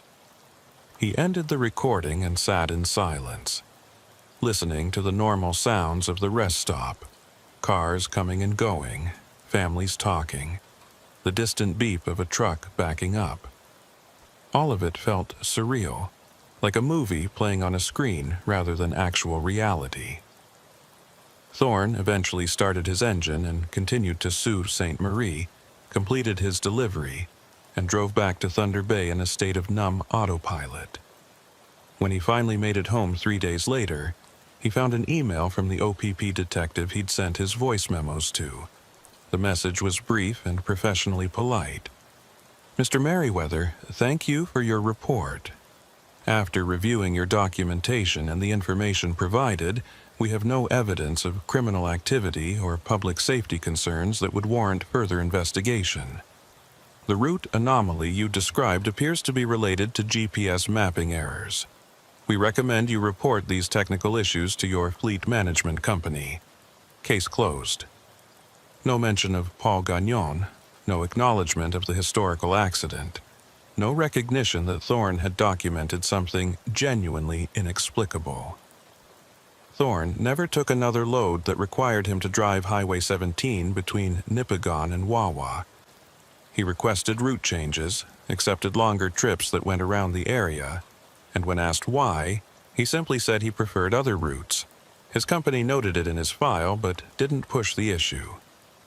Other drivers continued to haul that stretch of highway without incident, and life went on as it always had.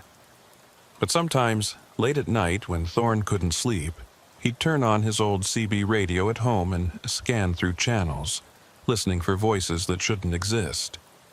And once, about 3 months after his experience on Route 17A, he heard it. Elgin Rousseau calling out coordinates, Paul Gagnon responding in panic, the whole sequence playing out exactly as it had before. Thorne listened until the transmission ended, then turned off his radio and sat in the dark, knowing that somewhere out there in the endless snow and shadow, the loop continued. The dead kept directing traffic, the lost kept driving, and Highway 17 kept its secrets buried under broken asphalt and historical markers that no longer existed. And Thorne carried his own secret too, the knowledge that some roads don't just take you from one place to another. They take you outside of place entirely, into spaces between moments where time runs backward and forward simultaneously, where the past never quite stays buried, and where drivers who make one wrong turn might never find their way home. Years later, when Thorne finally retired from trucking, he wrote everything down in a private journal that he kept in a locked drawer. He titled it The Ghost Road, A True Account, and included every detail he could remember, every piece of evidence he'd collected, every voice he'd heard on those dark broadcasts. He never published it, never showed it to anyone, but he kept it as insurance against forgetting, against convincing himself that it had all been stress or hallucination or some elaborate malfunction of his equipment and mind. Because Thorne knew, with the certainty that comes from lived experience rather than belief, that Route 17A was still out there, still waiting in the margins of Highway 17 for the right conditions and the wrong driver. And he knew that Paul Gagnon and all the others who'd been swallowed by that road were still trapped in their endless loop, still calling for help that would never come, still driving toward a destination that didn't exist. And sometimes, on nights when the snow fell heavy and the wind howled across northern Ontario, Thorne would wake from dreams of endless curves and counting down markers, and he'd check his phone to make sure his GPS wasn't showing gray lines reaching out toward that haunted stretch of highway.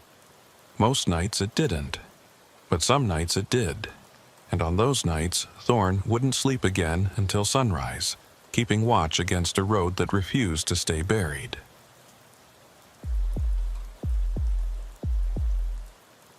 Cormac Vale had been driving across the Saskatchewan prairies for 6 straight hours when his fuel warning light blinked on, a small orange icon that felt like an accusation in the gathering dusk. He'd meant to stop in Swift Current, had even pulled off the Trans-Canada with that intention, but the lineup at the truck stop had been 12 deep, and Cormac had made the calculation that he could push through to the next major center without issue. That calculation had been wrong.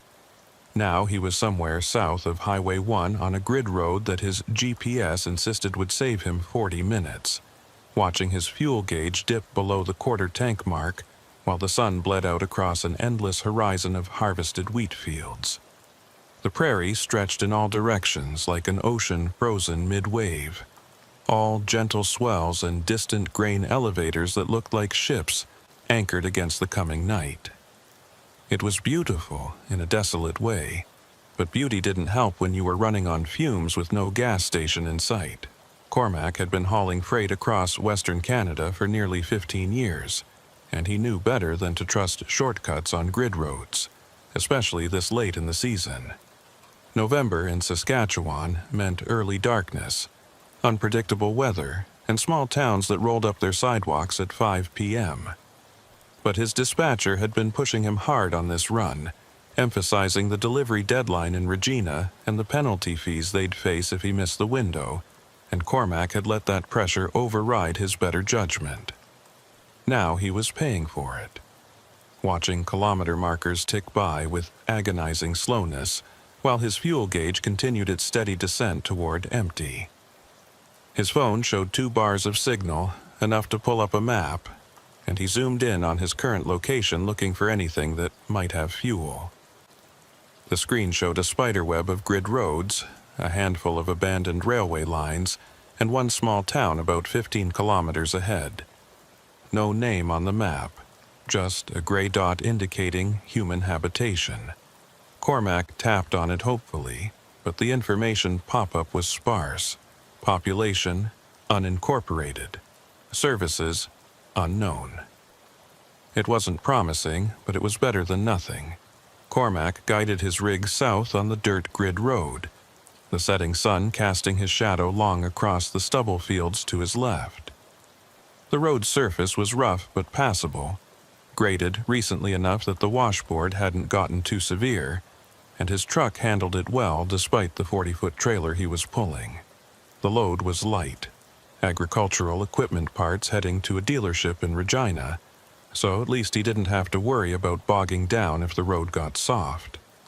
What concerned him more was the absolute emptiness of the landscape.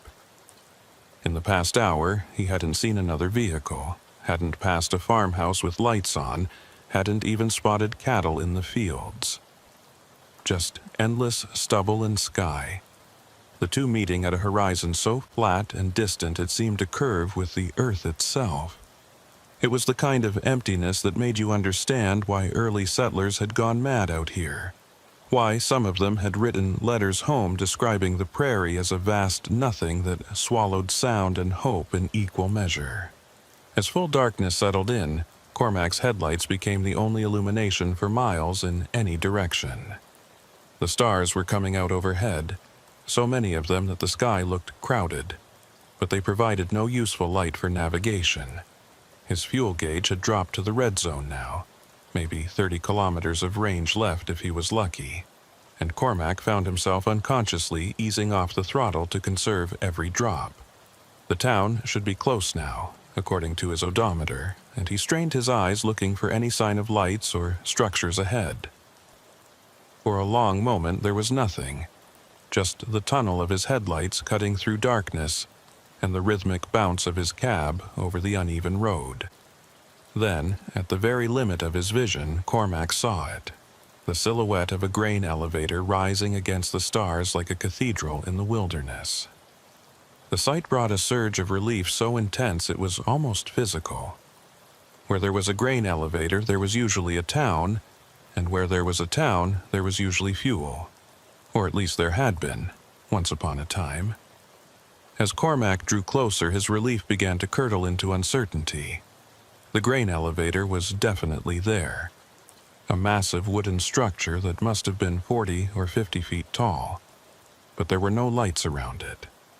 No street lamps, no illuminated signs, no glow of windows from nearby buildings. The elevator itself looked dark and abandoned, its paint peeling away in long strips that fluttered in the wind like dead skin. Cormac downshifted as he reached what must have been the town's main street. A dirt road slightly wider than the grid road he'd been following, with buildings lined up on either side like rotting teeth. His headlights swept across storefronts with broken windows, a church with its steeple listing to one side, houses with sagging porches and doors that hung open on broken hinges. The place looked like it had been dead for decades, one of those prairie ghost towns that had died when the railway stopped running, or the highway bypassed them, or the young people all moved away to cities that offered something more than dust and wind and endless sky. Cormac slowed his truck to a crawl, scanning both sides of the street for any sign of a gas station or even just a fuel pump attached to a store. His headlights illuminated a faded sign hanging from a post. "Welcome to," but the town's name had weathered away, leaving just the mounting brackets and a few flakes of paint. He continued down the main street, past what might have once been a general store, a post office, a cafe with tables still visible through the grimy windows. Everything was closed. Everything was dark, and Cormac was beginning to accept that he'd gambled wrong. This town was too far gone to offer anything useful, and he'd wasted precious fuel driving here. He was calculating whether he had enough diesel left to make it back to the Trans-Canada when his headlights caught something that made him hit his brakes. There was a light on in one of the houses, a warm yellow glow spilling out through intact windows onto a porch that looked recently swept.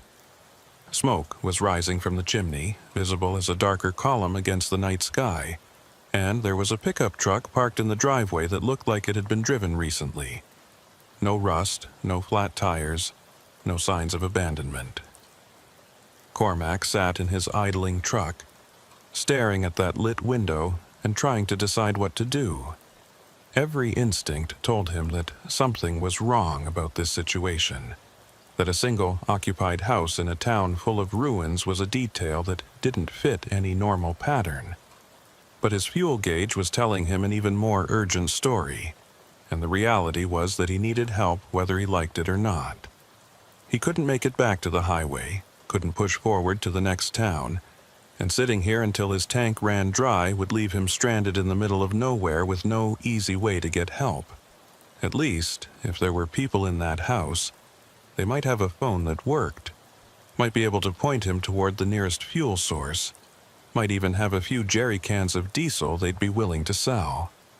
Cormac pulled his truck over to the side of the street, as close to the lit house as he could get without blocking the road, and killed his engine. The sudden silence was profound, broken only by the ticking of cooling metal and the whisper of wind through empty buildings. He grabbed his flashlight from the door pocket and climbed down from the cab, his boots crunching on gravel that sounded impossibly loud in the stillness. The air was cold, colder than it had any right to be for early November, and Cormac could see his breath forming clouds as he walked toward the lit house. As he got closer, he could make out more details. The house was a simple two-story structure with white siding that had been maintained recently enough to still look white rather than gray. The porch had a rocking chair on it, and there were curtains in the windows, real curtains, not the ragged strips of fabric that hung in the abandoned buildings around it. Someone definitely lived here, and they'd been maintaining the property despite the decay surrounding them. Cormac climbed the porch steps carefully, testing each board before putting his full weight on it, and knocked on the front door 3 times. The sound echoed in the stillness, and for a moment nothing happened. Then he heard footsteps inside, heavy and slow, approaching the door with the deliberate pace of someone who wasn't in a hurry and wasn't particularly surprised to have visitors. The door opened, and Cormac found himself looking at a woman who might have been anywhere between 50 and 70 years old, with gray hair pulled back in a loose bun and eyes that assessed him with the kind of calm wariness that came from living in isolated places. "Evening," Cormac said, trying to sound friendly but not desperate. "Sorry to bother you, but I'm having a fuel situation with my truck. I was hoping you might know where the nearest gas station is, or if there's anywhere in town I could buy some diesel." The woman studied him for a long moment, her expression unreadable, and Cormac noticed that she was wearing clothes that looked oddly old-fashioned. A wool dress with a high collar, thick stockings, practical shoes that might have been modern 50 years ago. When she finally spoke, her voice was low and measured, with the flat vowels of prairie English. "Nearest fuel is in Assiniboia, 40 kilometers north. Nothing between here and there." Cormac's heart sank. 40 kilometers might as well be 400 with the fuel he had left. "Is there any chance you might have some diesel here? I can pay whatever's fair. I just need enough to make it to Assiniboia." The woman's gaze shifted past him to where his truck sat idling in the street, its running lights glowing in the darkness. Something flickered across her face, Concern, maybe, or recognition of a problem she'd seen before. "Wait here," she said finally, and closed the door before Cormac could respond. He stood on the porch, listening to her footsteps recede into the house and wondering if she was coming back or if she'd decided he wasn't worth helping. The wind picked up, rattling loose siding on the abandoned building across the street and carrying with it the smell of dust and grain chaff and something else Cormac couldn't quite identify. Something organic and slightly rotten, like vegetables left too long in a cellar. He turned his flashlight beam on the house next door and saw that the windows were broken out. The interior visible as a dark cavity full of furniture that had been picked over by weather and animals. It was like standing at the edge of two different worlds.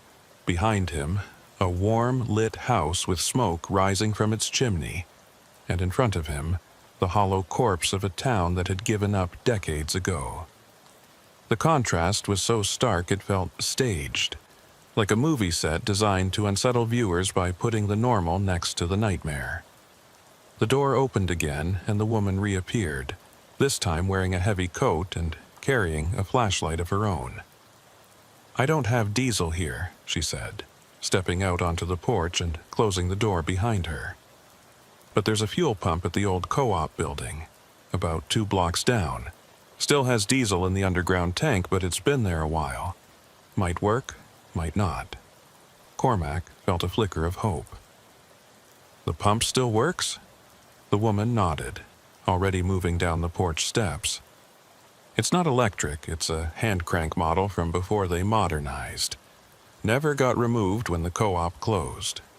Follow me, I'll show you." She walked down the street without waiting to see if Cormac followed, her flashlight beam bouncing off abandoned storefronts and creating shadows that seemed to move independently of their sources. Cormac hurried to catch up, his own flashlight cutting parallel tracks through the darkness. "Do you mind if I ask," he said as they walked, "why you're still here? I mean, it looks like everyone else left a long time ago." The woman was quiet for several steps, and Cormac thought maybe she wasn't going to answer. Then she spoke without turning around, her voice carrying clearly in the still air. "This is my home. My family built that house in 1947, raised 3 generations there. Just because everyone else left doesn't mean I have to." There was a finality to her tone that discouraged further questions, and Cormac let the subject drop. They walked in silence past more ruins. A bank with its vault door standing open like a mouth, a barber shop with its striped pole lying in the street, a hardware store where tools still hung on display hooks inside the broken windows.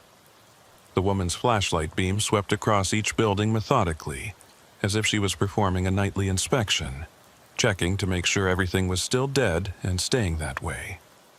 After 2 blocks, she stopped in front of a large wooden structure that might have been impressive once, but now leaned slightly to the left.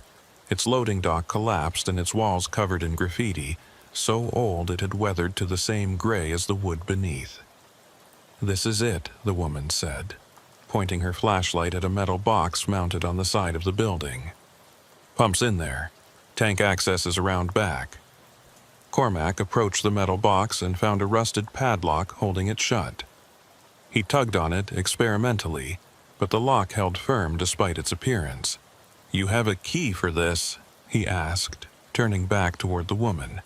She was already holding up a key ring with several old brass keys dangling from it, and she stepped forward to unlock the padlock with practiced ease. The box door swung open with a metallic shriek, revealing a pump mechanism that looked like it belonged in a museum. It was all cast iron and brass fittings, with a hand crank handle on one side and a mechanical counter that would tick off gallons as they passed through. A coil of old rubber hose was hanging on a hook inside the box, cracked and stiff with age, and Cormac had serious doubts about whether any of this equipment was still functional. But he'd come this far, and the alternative was sitting in his truck until someone happened by, which, given the emptiness of this town and the surrounding area, might be days. "Thank you," Cormac said, meaning it. I really appreciate this. How much do I owe you?" The woman waved off the question with one hand. "Tank belongs to the co-op, not me. Far as I'm concerned, anything left in there is abandoned property. Take what you need."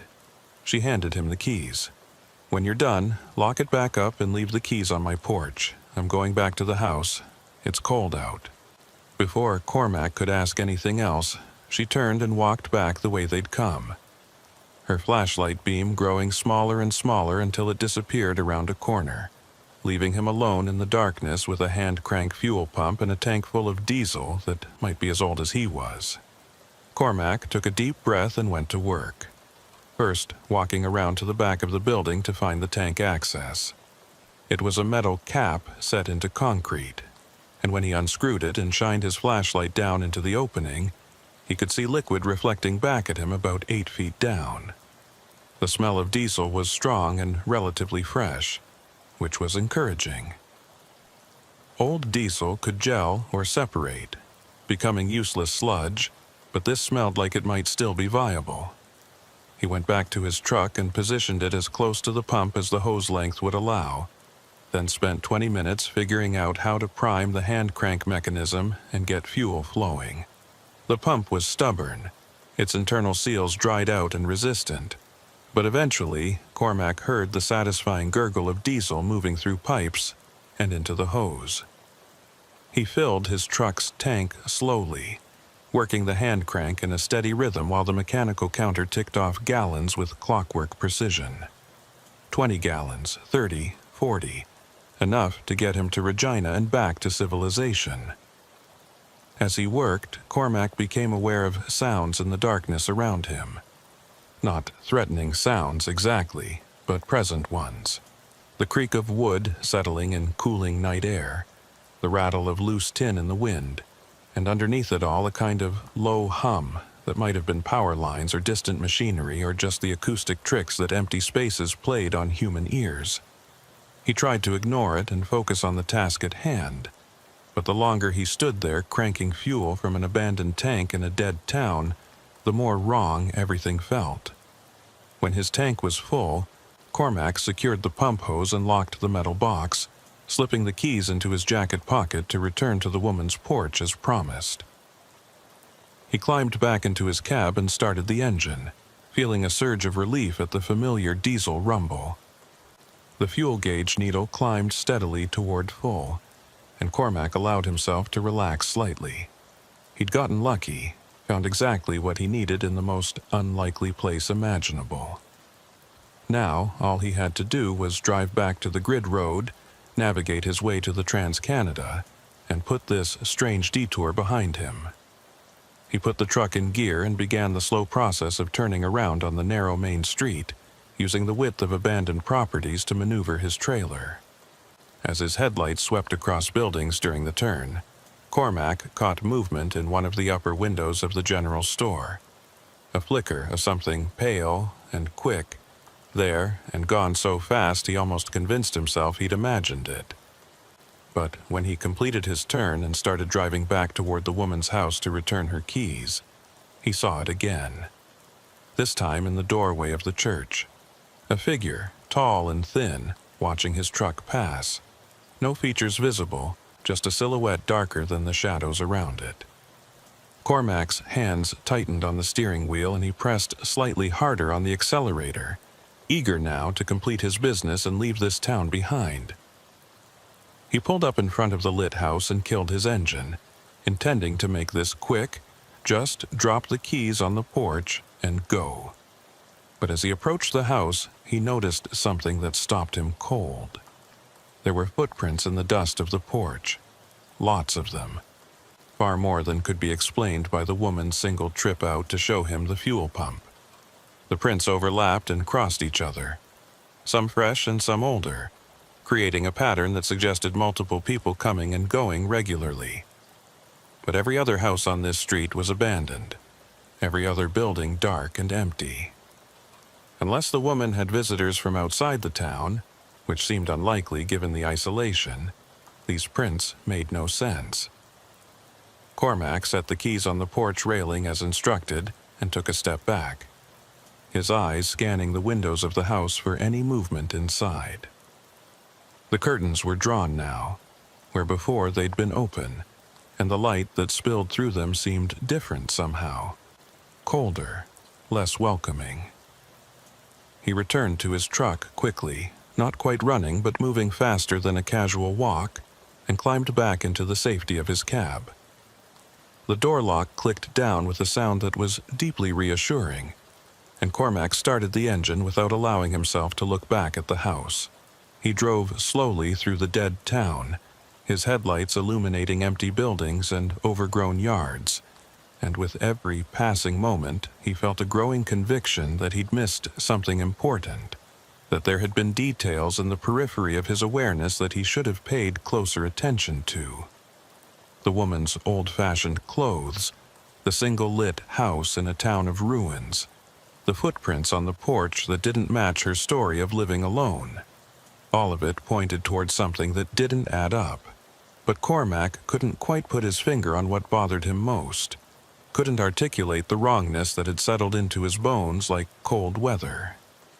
He reached the edge of town and turned north onto the grid road that would take him back toward the Trans-Canada, and only when the lights of the town had disappeared completely behind him did he allow himself to breathe normally again.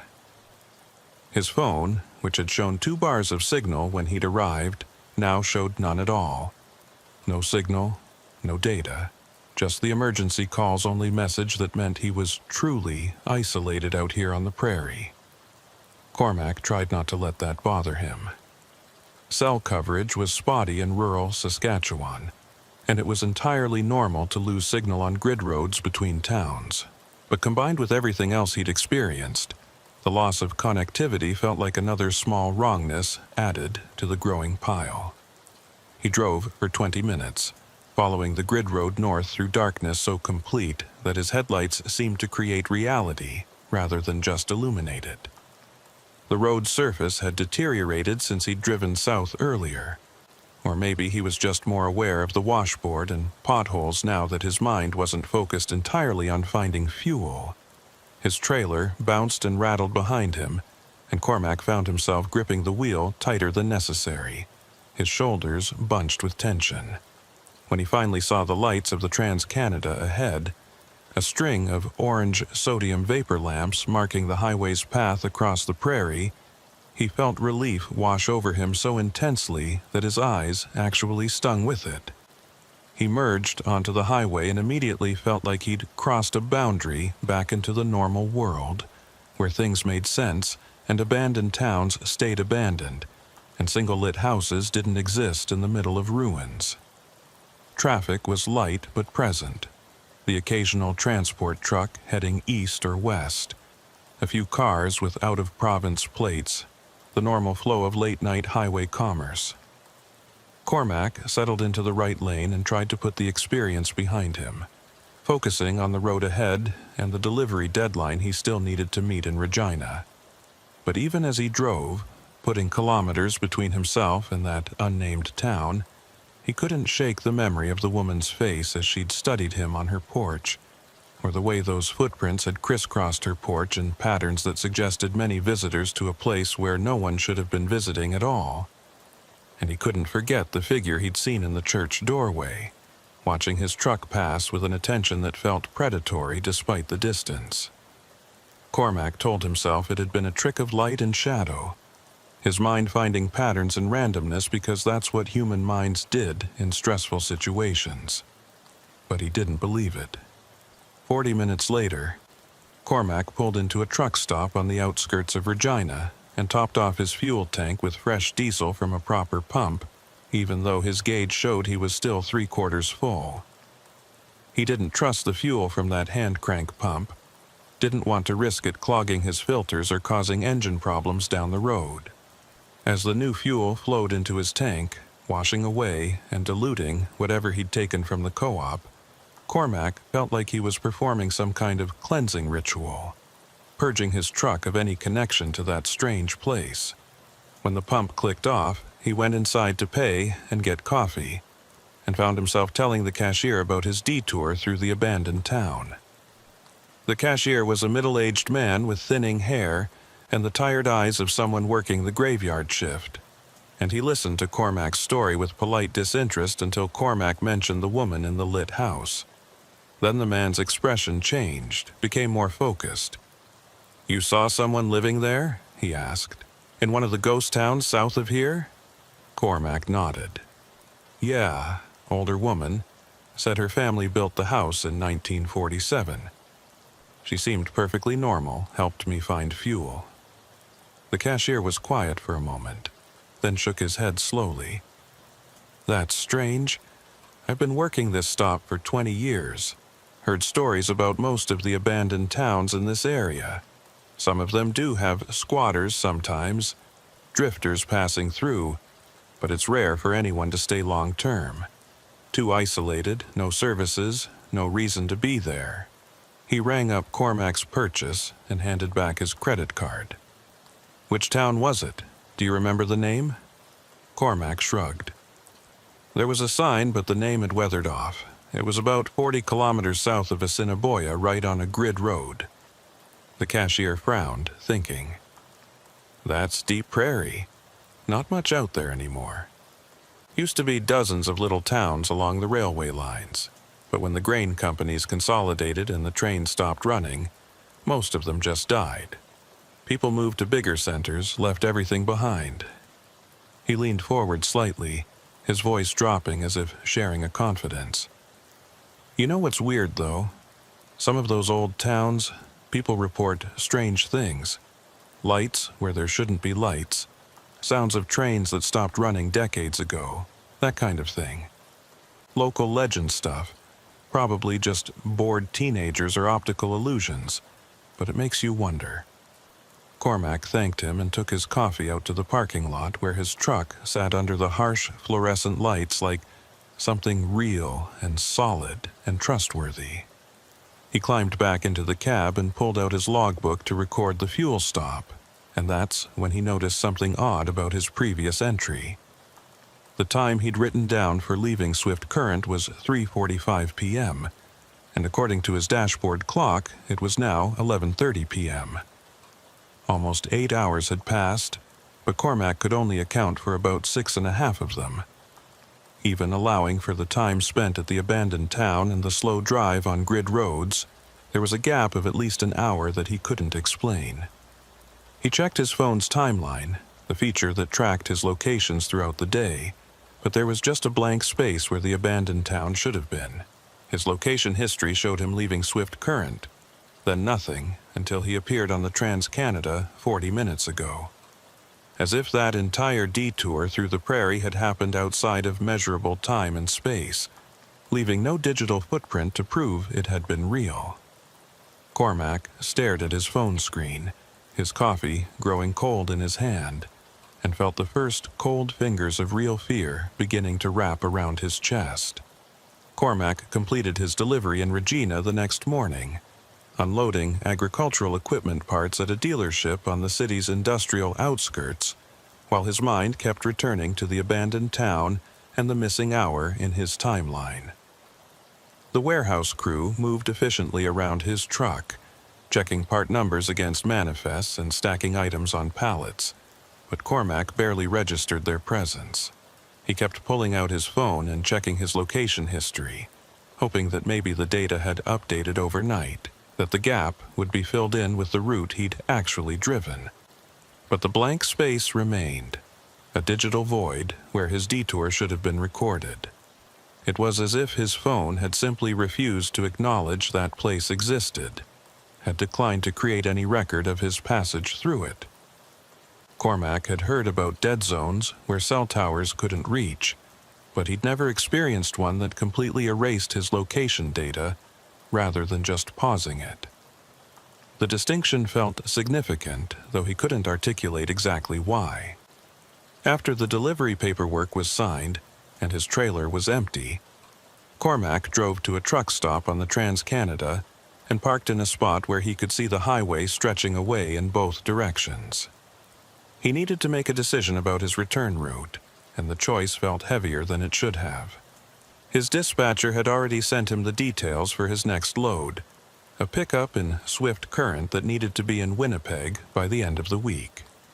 The logical route would take him back west on the Trans-Canada, and if he wanted to investigate the abandoned town again, he could easily take the same grid road detour he'd used yesterday. Part of him wanted to do exactly that, wanted to drive back there in daylight and photograph everything, to prove to himself that the place was real and collect evidence that might explain the strangeness he'd experienced. But another part of him, the part that had seen the figure in the church doorway and felt the wrongness of those overlapping footprints, wanted nothing more than to stay on the main highway and never think about that town again. Cormac opened his laptop and pulled up satellite imagery of the area, zooming in on the grid roads south of Assiniboia. The satellite view showed exactly what he'd expect.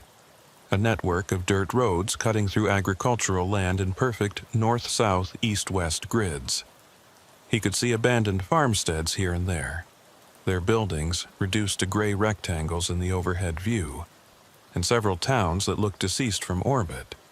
But when he tried to pinpoint the exact location where he'd turned off the grid road, where that town with the single lit house should have been, the imagery became strangely degraded. The resolution dropped dramatically, becoming pixelated and blurred, as if the satellite had malfunctioned while passing over that particular section of prairie. Cormac tried zooming in and out, refreshing the map data, even switching to different satellite providers, but the blur remained constant. It was a roughly circular area, maybe 2 kilometers in diameter, and within that circle he could make out the vague shape of what might be buildings, but no clear details. Just gray smudges that could have been anything. He sat back in his driver's seat and rubbed his eyes, trying to think through the situation logically.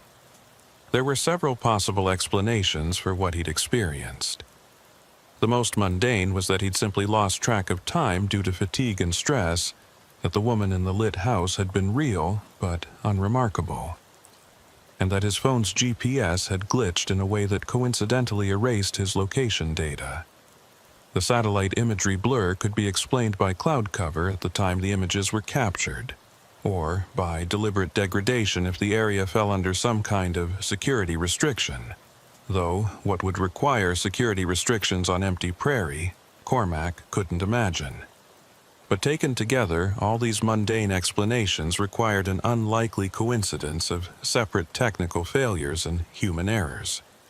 The alternative explanation was that something genuinely strange existed in that town, something that affected electronic devices and created gaps in recorded data.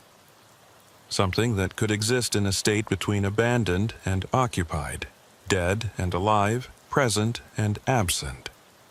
That explanation felt insane, like the plot of a horror movie rather than something that could happen to an experienced trucker on a routine delivery run. And yet Cormac couldn't dismiss it entirely, because he'd been there, had felt the wrongness with his own senses rather than just through the mediation of technology. His phone rang, breaking his spiral of thoughts, and Cormac saw his dispatcher's number on the screen. He answered on the second ring, trying to sound more alert than he felt. "Vale here." His dispatcher's voice came through with its usual brisk efficiency. "Cormac, just confirming you're clear for the swift current pickup. They're expecting you tomorrow morning between 8 and 10. Load's already staged. Should be a quick turnaround." Cormac hesitated, then asked, "What's the fastest route from Regina to Swift Current? I had some delays yesterday, and I want to make sure I build in enough buffer time." His dispatcher clicked something on his end, probably pulling up routing software. "Straight shot west on the Trans-Canada, about 240 kilometers.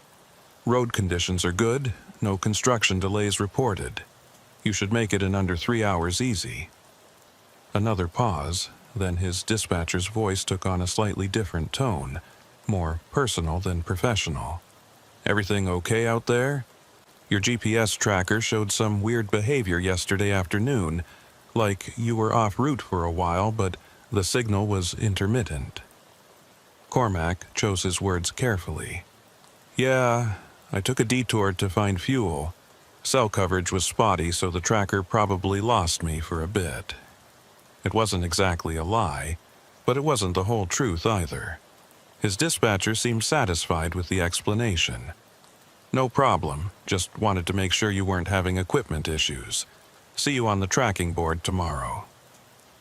After the call ended, Cormac sat with his phone in his hand, staring at the blank screen and thinking about what his dispatcher had said. The GPS tracker had shown intermittent signal, which meant it hadn't gone completely dead. It had been cutting in and out, catching fragments of his location but not enough to build a continuous route. That was different from his phone's behavior, which had simply created a void in his location history. Two different systems, two different types of failure, both occurring at the same time and place. The coincidence bothered him more than he wanted to admit. He decided to search online for information about the abandoned towns in that area, to see if anyone else had reported strange experiences or unexplained phenomena. The search results were frustratingly vague. There were historical societies that documented Saskatchewan's ghost towns, complete with photos and stories about why each community had died, but nothing about ongoing strangeness.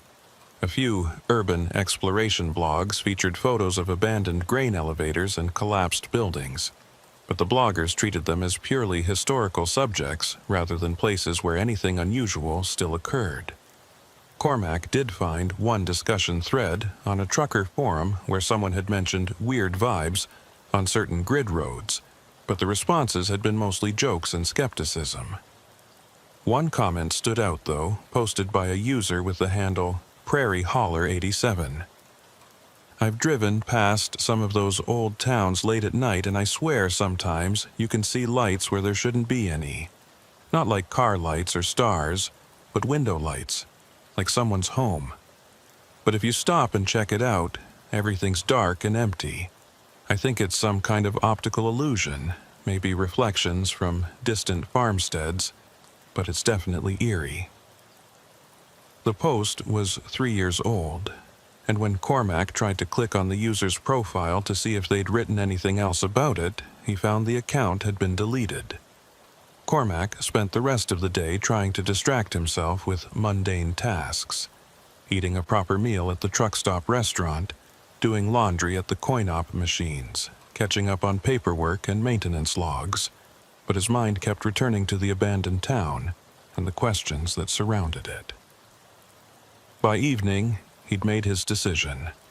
Tomorrow, after picking up his load in Swift Current, he would take the same grid road south and find that town again.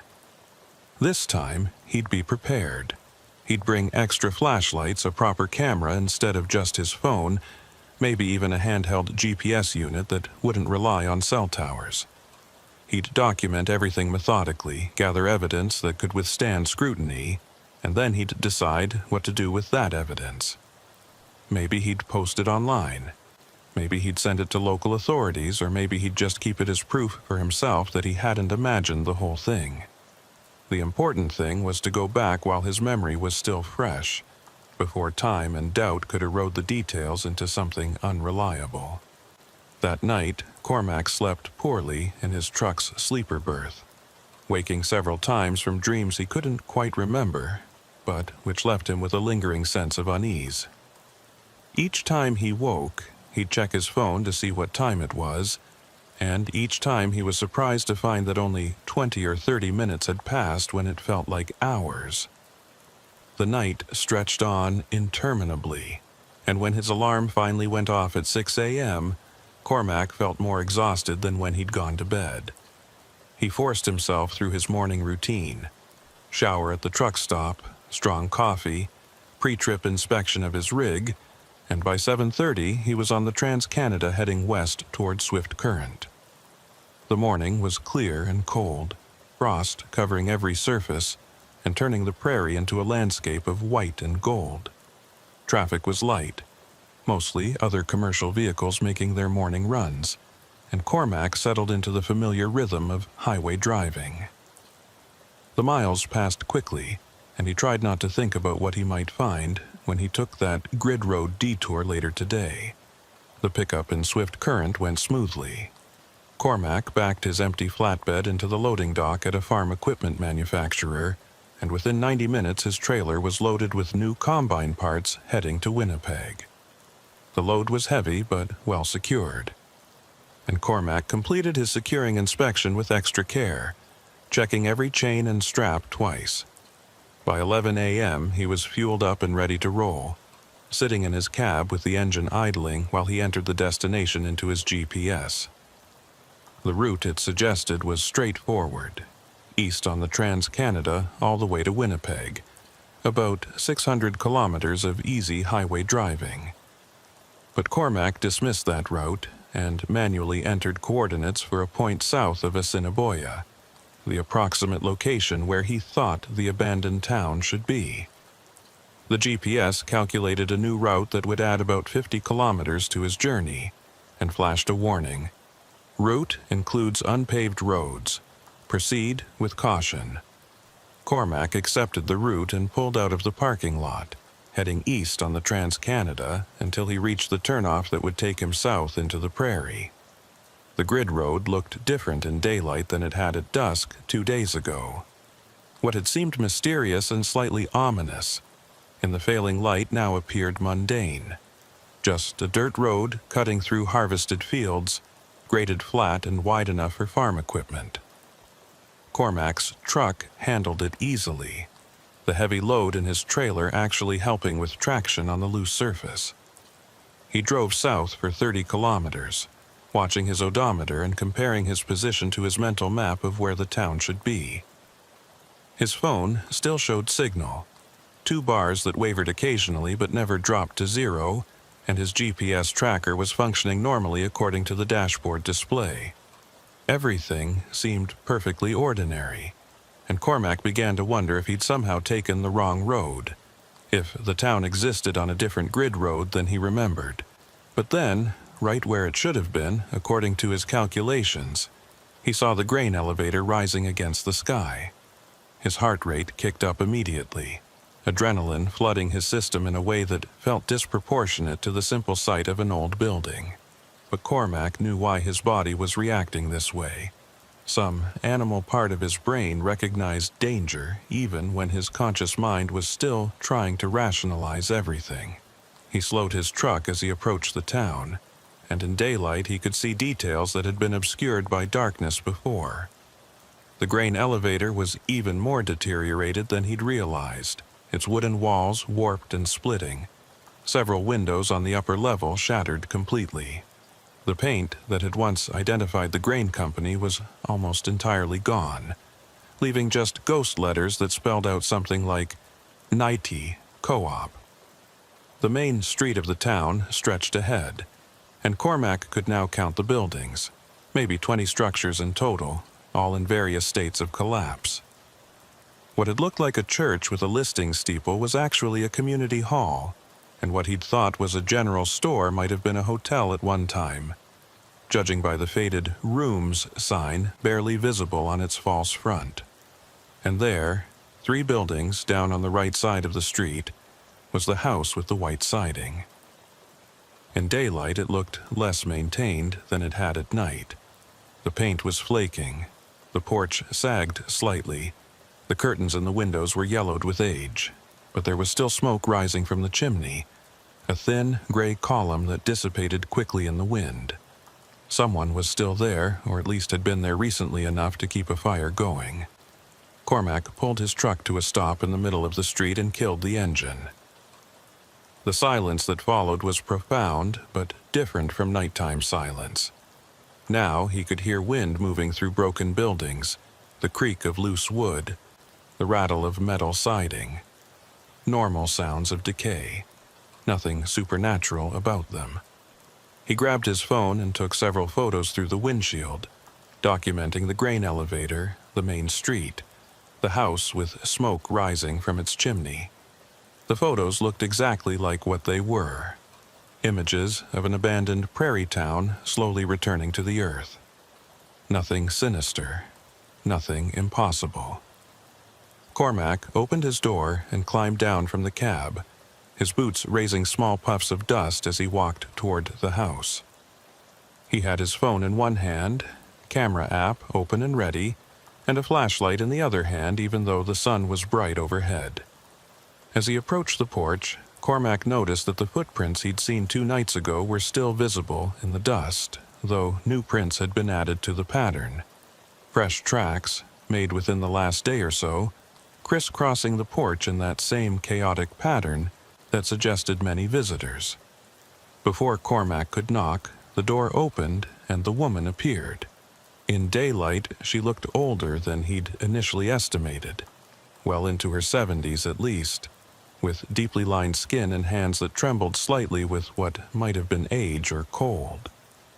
She was wearing different clothes than before, a heavy wool sweater and practical canvas pants, but they still had that oddly old-fashioned quality, like something from a previous era. Her expression when she saw Cormac was unreadable, somewhere between resignation and recognition, as if she'd been expecting him to return. "You came back," she said, her voice flat and unsurprised. Most people don't. Cormac tried to keep his voice steady and non-threatening. "I wanted to thank you again for helping me with fuel, and I was hoping to ask you some questions about this town, if you have time." The woman studied him for a long moment, and Cormac had the uncomfortable feeling she was assessing something about him that went beyond just his appearance or intentions. Finally, she stepped back from the doorway, a gesture that might have been invitation. "You'd better come in then. Cold out here." Cormac hesitated. Every instinct told him that entering that house was a bad idea, that whatever strangeness infected this town would be more concentrated inside the one occupied building than anywhere else. But he'd come here for answers, and he wasn't going to get them by standing on the porch.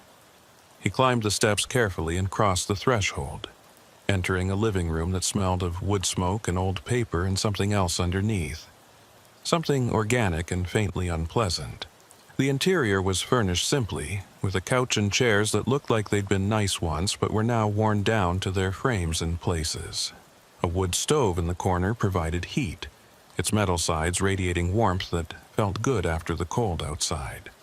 But what struck Cormac most was the sheer volume of items covering every surface. Stacks of old newspapers and magazines, boxes piled on boxes, mason jars filled with what might have been preserves or pickled vegetables, clothes draped over chairs, kitchen implements hanging from hooks on the walls. It was the accumulation of decades, maybe generations, and it gave the room a claustrophobic quality despite its size. The woman gestured to a chair and Cormac sat, his eyes scanning the room and cataloging details. On the wall behind the couch was a large photograph in a tarnished frame, showing a group of people standing in front of a much newer version of this house. Cormac counted maybe 30 individuals in the photo, ranging from children to elderly adults, all dressed in clothes that suggested the 1940s or early 1950s. "That's my family," the woman said, following his gaze. "Taken in 1947, the year the house was finished. My grandfather built it with lumber from the grain elevator when they were expanding. Everyone in that photo lived in this town at one time." She moved to the wood stove and picked up a kettle. "Tea?" Cormac nodded, not because he wanted tea, but because it seemed important to accept her hospitality. While she prepared cups, he studied the photograph more closely. The people in it looked happy, or at least content, standing in front of a house that represented stability and permanence in a landscape that offered neither. But there was something about their faces that bothered Cormac, something he couldn't quite identify. Their expressions seemed slightly off, as if they were all smiling at something behind the camera rather than at the camera itself. "What happened to the town?" Cormac asked as the woman handed him a cup of tea. "Why did everyone leave?" She sat down in the chair opposite him, her own cup cradled in both hands. "The railroad stopped coming through in 1974. That was the beginning of the end. The grain elevator closed, the co-op shut down. The school couldn't keep enough students to stay open. People started moving to bigger towns where there was work. By 1980, there were maybe 10 families left. By 90, just 3. By 2000, just me. She sipped her tea, staring into the cup as if reading something in the leaves at the bottom. My husband died in 1998. Cancer. After that, I was alone. But this is my home. And I stayed. Cormac felt a pang of sympathy mixed with confusion. But how do you manage out here by yourself? Groceries, medical care, utilities. The woman waved a hand dismissively. I manage, have a truck, drive to Assiniboia when I need supplies. Solar panels on the roof for electricity. Well, for water. I don't need much. It was a plausible explanation, but something about it didn't quite fit. Cormac hadn't seen a truck parked at the house last night, though he supposed it could have been in a garage or shed he hadn't noticed. Can I ask your name? Cormac said, pulling out his phone. I'd like to document this if that's okay. Your story about staying in a town after everyone else left, it's remarkable. The woman's expression tightened slightly, and she set her cup down with a sound that was louder than necessary. Hester Longridge. Been a Longridge since I married in 1952, was a Cuthbert before that, and I'm not sure I want to be documented, young man. I value my privacy. Cormac lowered his phone. I understand. I'm sorry. I don't have to take pictures or record anything if you're not comfortable, but I am curious about something. 2 nights ago when I was here, I saw footprints on your porch. A lot of them, more than just yours. Do you get visitors? Hester's face went carefully blank and she was silent for several seconds before responding. Neighbors stop by sometimes, other people who stayed in the area. It was the first thing she'd said that Cormac knew with certainty was a lie. There were no neighbors, no other occupied houses for kilometers in any direction. He'd seen that from the road, had confirmed it with satellite imagery. He decided to push a little harder. Mrs. Longridge, I need to be honest with you. Something strange happened to me when I was here before. I lost time, about an hour that I can't account for. My phone's location history has a gap where this town should be recorded, and the fuel I got from the co-op pump, it seemed to be too fresh for a tank that's been sealed for decades. Hester stood up abruptly, her cup clattering to the floor and spilling tea across the worn carpet. I think you should leave now. Her voice had changed, become harder and colder, and Cormac could see tension in her shoulders that hadn't been there before. You got your fuel, you went on your way, that's the end of it. You shouldn't have come back. Cormac rose slowly, hands visible and non-threatening. I don't mean any disrespect. I'm just trying to understand what's happening here. Hester moved toward the door, clearly expecting him to follow. Some things aren't meant to be understood.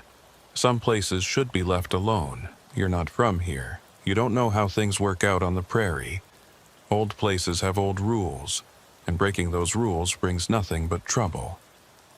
Before Cormac could respond, there was a knock at the door. Not a normal knock. It was rhythmic and precise.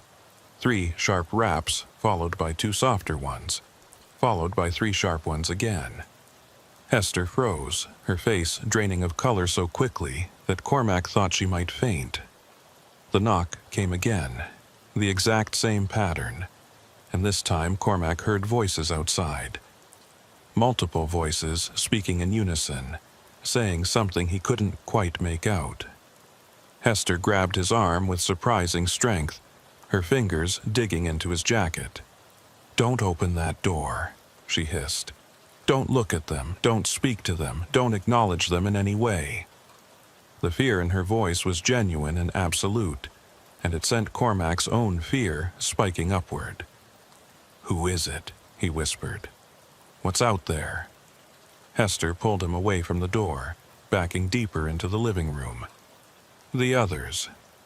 The ones who didn't leave when they should have, They're still here, in a manner of speaking. They come around sometimes, especially when there are visitors. They don't like visitors." The voices outside grew louder, and now Cormac could make out words. "Join us inside, Mrs. Longridge. We know you have company. We'd like to meet him properly." The tone was pleasant, almost cheerful, but there was something fundamentally wrong about it. The voices were too similar, like a chorus singing in perfect unison, and the words had a stilted quality, as if being read from a script. Cormac moved to the window and carefully pulled back the curtain just enough to see the porch, and what he saw made his breath catch. There were people out there, at least a dozen of them, standing on the porch and in the yard beyond. But they weren't moving naturally. They stood too still, their posture too rigid, their faces all turned toward the door with identical expressions of anticipation. And their clothes were wrong, decades out of date, the same styles Cormac had seen in the 1947 photograph on the wall. As he watched, one of them turned to look directly at the window where he stood, and Cormac saw that their eyes were clouded over with a milky white film, like cataracts, but covering the entire surface. The figure smiled, showing too many teeth, and raised one hand in a slow wave. Cormac dropped the curtain and stepped back, his heart hammering. "What are they?" he asked, though he wasn't sure he wanted the answer. Hester had moved to the opposite side of the room, as far from the door and windows as possible. "They're what's left," she said quietly. "The people who loved this town too much to leave even after it died. They're bound to it somehow. Can't move on, can't rest. During the day they mostly stay out of sight, but at night, or when there are visitors, they come out.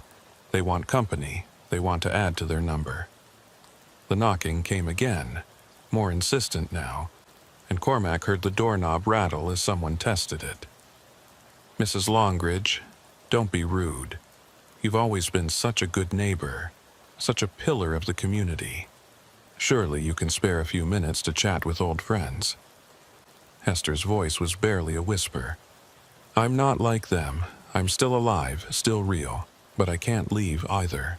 Been here too long, become too much a part of this place. I'm trapped between what they are and what you are, and every day it gets harder to remember which side I'm supposed to be on." Cormac pulled out his phone, intending to call for help, but the screen showed no signal. 0 bars, emergency calls only. He tried anyway, dialing 911, but the call wouldn't connect. Just a spinning icon and then an error message. "There's no signal here," Hester said, watching him fumble with his phone. "Never has been, not really. Sometimes it looks like there is, enough to fool people into thinking they're still connected to the outside world. But this place doesn't let signals in or out. Not anymore." The door handle rattled more violently, and Cormac heard wood beginning to splinter.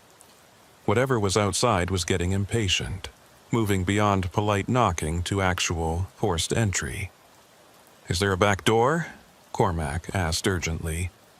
"Another way out?" Hester pointed to a doorway that led deeper into the house. "Kitchen. Back door leads to the yard. But they'll be waiting there too. They always cover all the exits." Cormac moved toward the kitchen anyway, needing to see for himself, and found that Hester was right.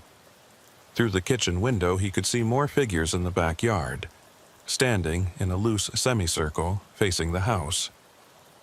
They were all dressed in outdated clothes, all standing with that same unnatural stillness, all watching the house with those clouded eyes. "How do I get out of here?" Cormac asked, his voice tight with barely controlled panic. "There has to be a way. I got out before, I can do it again." Hester moved to stand beside him, and for the first time he saw something like pity in her expression. "You got out before because they let you, because you were just passing through, just taking fuel and leaving. But you came back asking questions, trying to document things. That's different. That makes you interesting to them. That makes you a potential recruit." She pointed toward the front of the house where the sounds of forced entry were getting louder. "The only way out is through them. You'll have to walk past them, get to your truck, and drive away without stopping. Don't look at them directly. Don't respond if they speak to you. And whatever you do, don't touch them. If you can make it to the edge of town without acknowledging them, they'll lose their hold on you." It sounded like the rules from a fairy tale, arbitrary and impossible to follow, but Cormac didn't have better options. "What about you?" he asked. "Come with me. Get out of this place while you still can." Hester shook her head sadly. "Too late for me. Been here too long. Let too much of this place into my bones. If I tried to leave now, I'd probably just become one of them fully. Lose the last little bit of myself that's still human. At least here, like this, I can remember who I was. I can maintain some small piece of my own identity." She moved to a drawer and pulled out an old revolver, checking to make sure it was loaded. "I'm not planning to use this on them. Bullets don't do much to stop what they are. But it helps me feel like I still have some control, like I'm still a person with choices rather than just part of the landscape." The sound of splintering wood came from the front room, and Cormac knew he was out of time. He moved quickly back through the living room toward the front door and saw that it was bowing inward, the frame cracking under sustained pressure. The voices outside had risen in volume and excitement, a chorus of overlapping phrases that created a sound like wind through a tunnel. Cormac grabbed the door handle, took a deep breath, and pulled it open before his courage could fail. The figures on the porch fell silent immediately, their attention snapping to him with predatory intensity. Up close, Cormac could see more details. Their skin had a waxy quality, like old paper, and their clothes were immaculate despite being decades out of style. They all wore slight smiles, exposing teeth that were too white and too uniform, and those clouded eyes tracked his movement with an awareness that was definitely not human. "Hello," said the figure closest to him, a man wearing a 1950s-style suit with a narrow tie. "We've been hoping you'd join us. Mrs. Longridge has been monopolizing your time, and that's hardly neighborly. We have so much to show you about our wonderful town." The others nodded in unison, still smiling, still standing in their unnatural stillness. Cormac remembered Hester's instructions. Don't acknowledge them. Don't make eye contact. Don't respond. He stepped forward onto the porch, moving sideways to slip past the closest figures, and they tracked his movement with their heads, but didn't reach for him. Not yet. The walk from the porch to his truck felt like the longest journey of Cormac's life. The figures formed a corridor on either side of him close enough that he could feel the cold radiating from their bodies, and they spoke to him as he passed. "Won't you stay for dinner? Mrs. Longridge is making her famous pot roast. You really should try it. We have such a nice community here, everyone knows everyone. You'd fit right in. The grain elevator is still operational, you know. We could use a good driver to help with the harvest. The harvest never ends here." Their voices washed over him like cold water, tempting and terrible in equal measure, and Cormac had to clench his jaw to keep from responding. His truck was 20 feet away, then 15, then 10. The figures weren't blocking his path directly, but they were closing in from the sides, narrowing the corridor, and Cormac could see more of them emerging from the abandoned buildings, scores of people who shouldn't exist, all converging on the street where his truck was parked. He reached for his door handle and heard a voice directly beside his ear, so close that cold breath touched his skin. "You can't leave. The town needs you. We need you. Stay. Stay. Stay." The word repeated in a rhythm that matched his heartbeat, and Cormac felt a pull, an almost physical sensation like hooks catching in his skin and pulling him back toward the center of town. His hand froze on the door handle, and for a terrible moment he couldn't remember why he wanted to leave. Couldn't remember why staying in this pleasant prairie town with these friendly neighbors wasn't exactly what he wanted. Then he caught sight of his reflection in the truck's window, his own face, looking scared and alive and real, and the spell broke.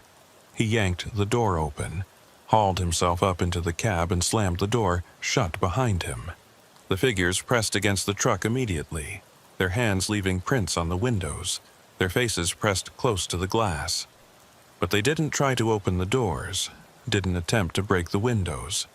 They just watched him with those clouded eyes, still smiling, still waiting. Cormac started his engine with shaking hands and put the truck in gear. The figures didn't move away from the vehicle, and for a moment he thought he'd have to actually drive through them. But as his truck began to roll forward, they melted back like smoke, disappearing into the spaces between buildings or simply fading from view. Within seconds, the street was empty again, as if they'd never been there at all. Cormac drove slowly through the town, fighting the urge to floor the accelerator and race away. Something told him that showing fear would be a mistake, that he needed to maintain control and dignity even in retreat. As he passed the house with the white siding, he saw Hester standing in the doorway, watching him leave.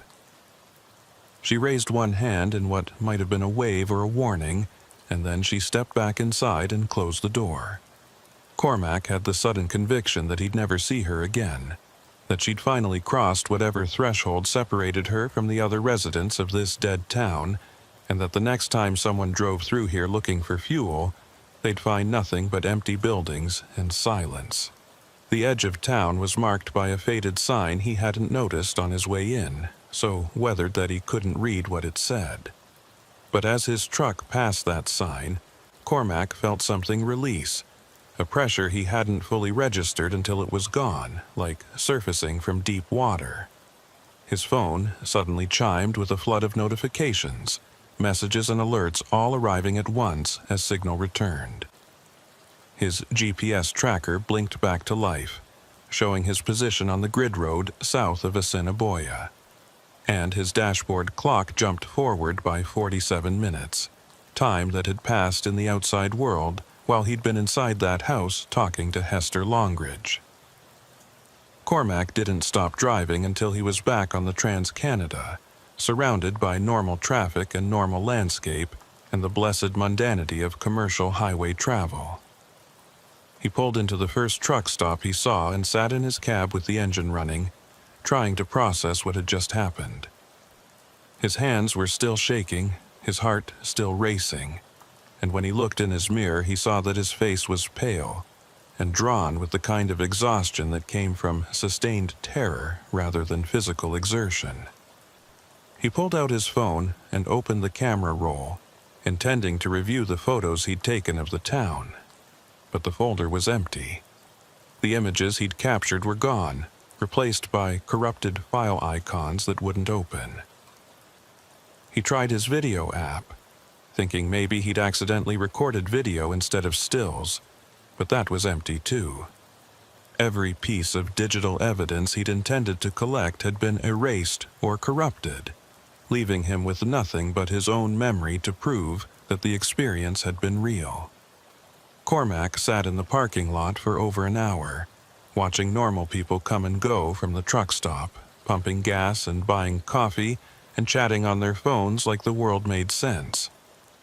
Eventually, he forced himself to get moving, to continue his delivery run to Winnipeg and act like nothing had happened. But he knew he'd been changed by the experience, knew that some part of him would always be back in that abandoned town, with those smiling figures and Hester Longridge's warning about old places and old rules. He drove east on the Trans-Canada, watching the prairie unfold around him, and couldn't help but wonder how many other dead towns were out there, populated by people who'd loved their homes too much to leave even after death. How many other travelers had taken wrong turns and found themselves trapped in places that existed outside normal time and space, places that fed on the living to sustain themselves. The delivery to Winnipeg was completed without incident 3 days later, and Cormac filed his logbook and paperwork with the same meticulous attention to detail he'd always maintained. But there was a gap in his records that couldn't be explained away. Those missing 47 minutes from when his GPS tracker had gone offline until it had come back. His company's safety department flagged it for review, and Cormac was called into a meeting to explain the discrepancy. He told them a simplified version of the truth, that he'd stopped in an abandoned town to check his load securement and had lost track of time. The explanation was accepted, but noted in his file as a concerning lapse, and Cormac knew that too many such incidents would eventually cost him his job. After that, he avoided grid roads entirely, sticking to major highways and authorized routes even when they added time and distance to his deliveries. He never mentioned what had happened to other drivers, never posted about it online, never tried to find that town again.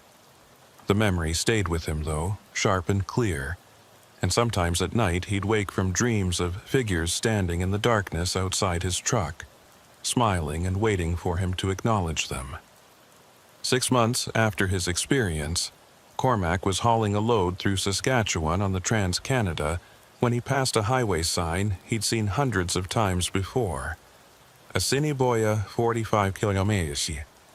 On impulse, he pulled over at the next rest area and opened his laptop to check satellite imagery of the area south of that town, the same area he'd searched before. The blur was gone. The satellite view now showed clear, high-resolution images of the prairie, and Cormac could see the grid roads and abandoned farmsteads in perfect detail.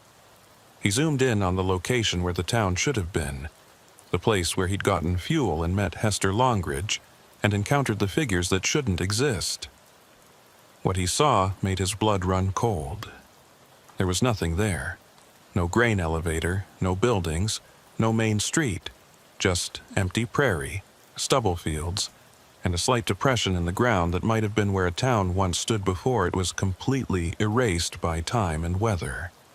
According to the satellite timestamp, the image had been captured 2 weeks ago, meaning this wasn't old data. This was current, accurate photography of a landscape that contained nothing but grass and sky. Cormac zoomed in as far as the software would allow, searching for any sign that structures had ever existed in that location. He found a few geometric patterns in the earth that might have been building foundations, and what looked like a dirt track where the main street would have been. But there were no standing buildings, no grain elevator, no house with white siding. It was as if the town he'd visited had simply ceased to exist, or had never existed at all, outside of some pocket reality that his truck had accidentally driven into. He closed his laptop and sat in the rest area parking lot, watching transport trucks roll past on the Trans-Canada, and tried to reconcile what he knew had happened with what the satellite imagery was telling him. Both couldn't be true simultaneously. Either the town existed or it didn't. Either he'd been there or he hadn't. But the missing time was real. The corrupted photos were real. The gaps in his GPS tracking were real. Something had happened to him on those grid roads south of Assiniboia. Something that his equipment and his company's systems had recorded, even if they hadn't understood what they were recording. Cormac never took another load that would route him through that part of Saskatchewan. He requested transfers to different regions, accepted longer hauls that kept him in other provinces, and eventually moved primarily to eastern routes where the prairie was just a memory behind him. But he knew other drivers still ran those roads, still took shortcuts on grid roads to save time or find fuel, and he wondered how many of them had encountered places like that town. How many had driven through gaps in reality without even realizing it, their GPS systems glitching briefly before resuming normal function, their memories already beginning to fade and rationalize the strangeness into something explainable. And he wondered about Hester Longridge, whether she was still in that house with the white siding, still maintaining the last fragments of her humanity while surrounded by neighbors who'd become something else. or whether she'd finally given in, finally let the town claim her completely, and now stood with the others waiting for the next lost driver to stumble into their trap. Years later, Cormac would occasionally search online for mentions of abandoned towns in Saskatchewan, looking for any stories that matched his experience. He never found anything concrete, just the usual ghost town photography blogs and historical society documentation. But once he came across a discussion thread on a paranormal forum where someone had posted a question. Has anyone else experienced time loss while driving through rural Saskatchewan? The responses were mostly jokes and skepticism, but buried in the thread was a comment from someone with the username GrainHauler93 that made Cormac's hands go cold. Happened to me about 10 years ago. Stopped for fuel in a town that shouldn't have been there. Got help from an old woman who seemed normal at first. When I tried to leave, there were people outside who didn't look right, didn't move right. I made it out, but lost about an hour somewhere in the process. Never went back, never told anyone because I knew they wouldn't believe me. But I know what I saw, and I know that place is still out there, waiting for someone else to take a wrong turn. Cormac wanted to reach out to that person, to compare notes and confirm that they'd experienced the same thing. But when he clicked on their username, he found the account had been deleted. Just like PrairieHauler87, and who knew how many others who'd tried to share their experiences only to find that no one believed them, or that their stories disappeared into the digital void. It was as if the town had a way of protecting itself, of ensuring that warnings never reached the people who might need them most. Cormac sat at his computer in his apartment, thousands of kilometers from the Saskatchewan prairie, and felt the weight of knowledge that couldn't be shared, truth that couldn't be proven, and danger that couldn't be avoided because the people who needed avoiding it would never know it was there until it was too late. He thought about writing his own warning, posting his story online with all the details he could remember, but he knew how it would be received, with skepticism and jokes and rational explanations that would dismiss everything he'd experienced as hallucination or fabrication. So instead, Cormac kept his silence and carried his knowledge alone. He continued driving trucks across Canada, sticking to major routes and avoiding shortcuts that might lead to places that existed in the margins of reality. He kept his logbooks meticulously accurate, his equipment properly maintained, his loads secured according to regulations. And he tried not to think about Hester Longridge standing in her doorway, waving goodbye to a man who'd just barely escaped the same fate she'd accepted for herself. Sometimes, late at night when he was pulled over at a rest stop trying to sleep, Cormac would turn on his CB radio and scan through channels, listening to the chatter of other drivers out there in the darkness. Mostly, it was mundane stuff. Weather reports, traffic conditions, complaints about dispatchers and delays. But occasionally, he'd hear something strange, a voice that didn't quite belong asking questions about abandoned towns, or reporting lost time, or describing encounters with people who didn't seem fully human. When that happened, Cormac would grab his handset and try to respond, try to offer whatever warning or advice he could. But his transmissions never seemed to reach the drivers who needed them most. Just static and silence and the frustrating knowledge that history was repeating itself somewhere out there on a dark grid road. The prairie kept its secrets, and the dead towns kept their residents, and drivers kept taking wrong turns that led them to places they couldn't explain afterward. And Cormac kept driving, kept watching his mirrors for signs of something following, kept checking his GPS for gaps that might indicate he'd driven through another pocket of wrongness. He'd gotten out once, but he knew with absolute certainty that he'd been lucky rather than skilled, and that luck had limits that skill didn't. The town, whatever it had been, whatever it still was, remained out there south of Assiniboia, waiting in patient hunger for the next traveler who needed fuel or shelter, or just a place to rest for a few minutes. And when that traveler arrived, they'd find a house with a light on, an old woman who seemed helpful, and neighbors who wanted nothing more than to welcome them into a community that never truly died because it couldn't bear to let go.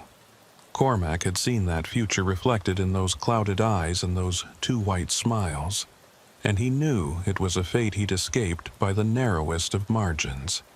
Some roads led nowhere good, and some towns should stay abandoned, and some knowledge was better left unconfirmed. That was the lesson the prairie had taught him, written in missing time and corrupted photos, and the memory of figures that shouldn't exist still standing in the street watching his truck drive away into a world that wouldn't believe what he'd seen there.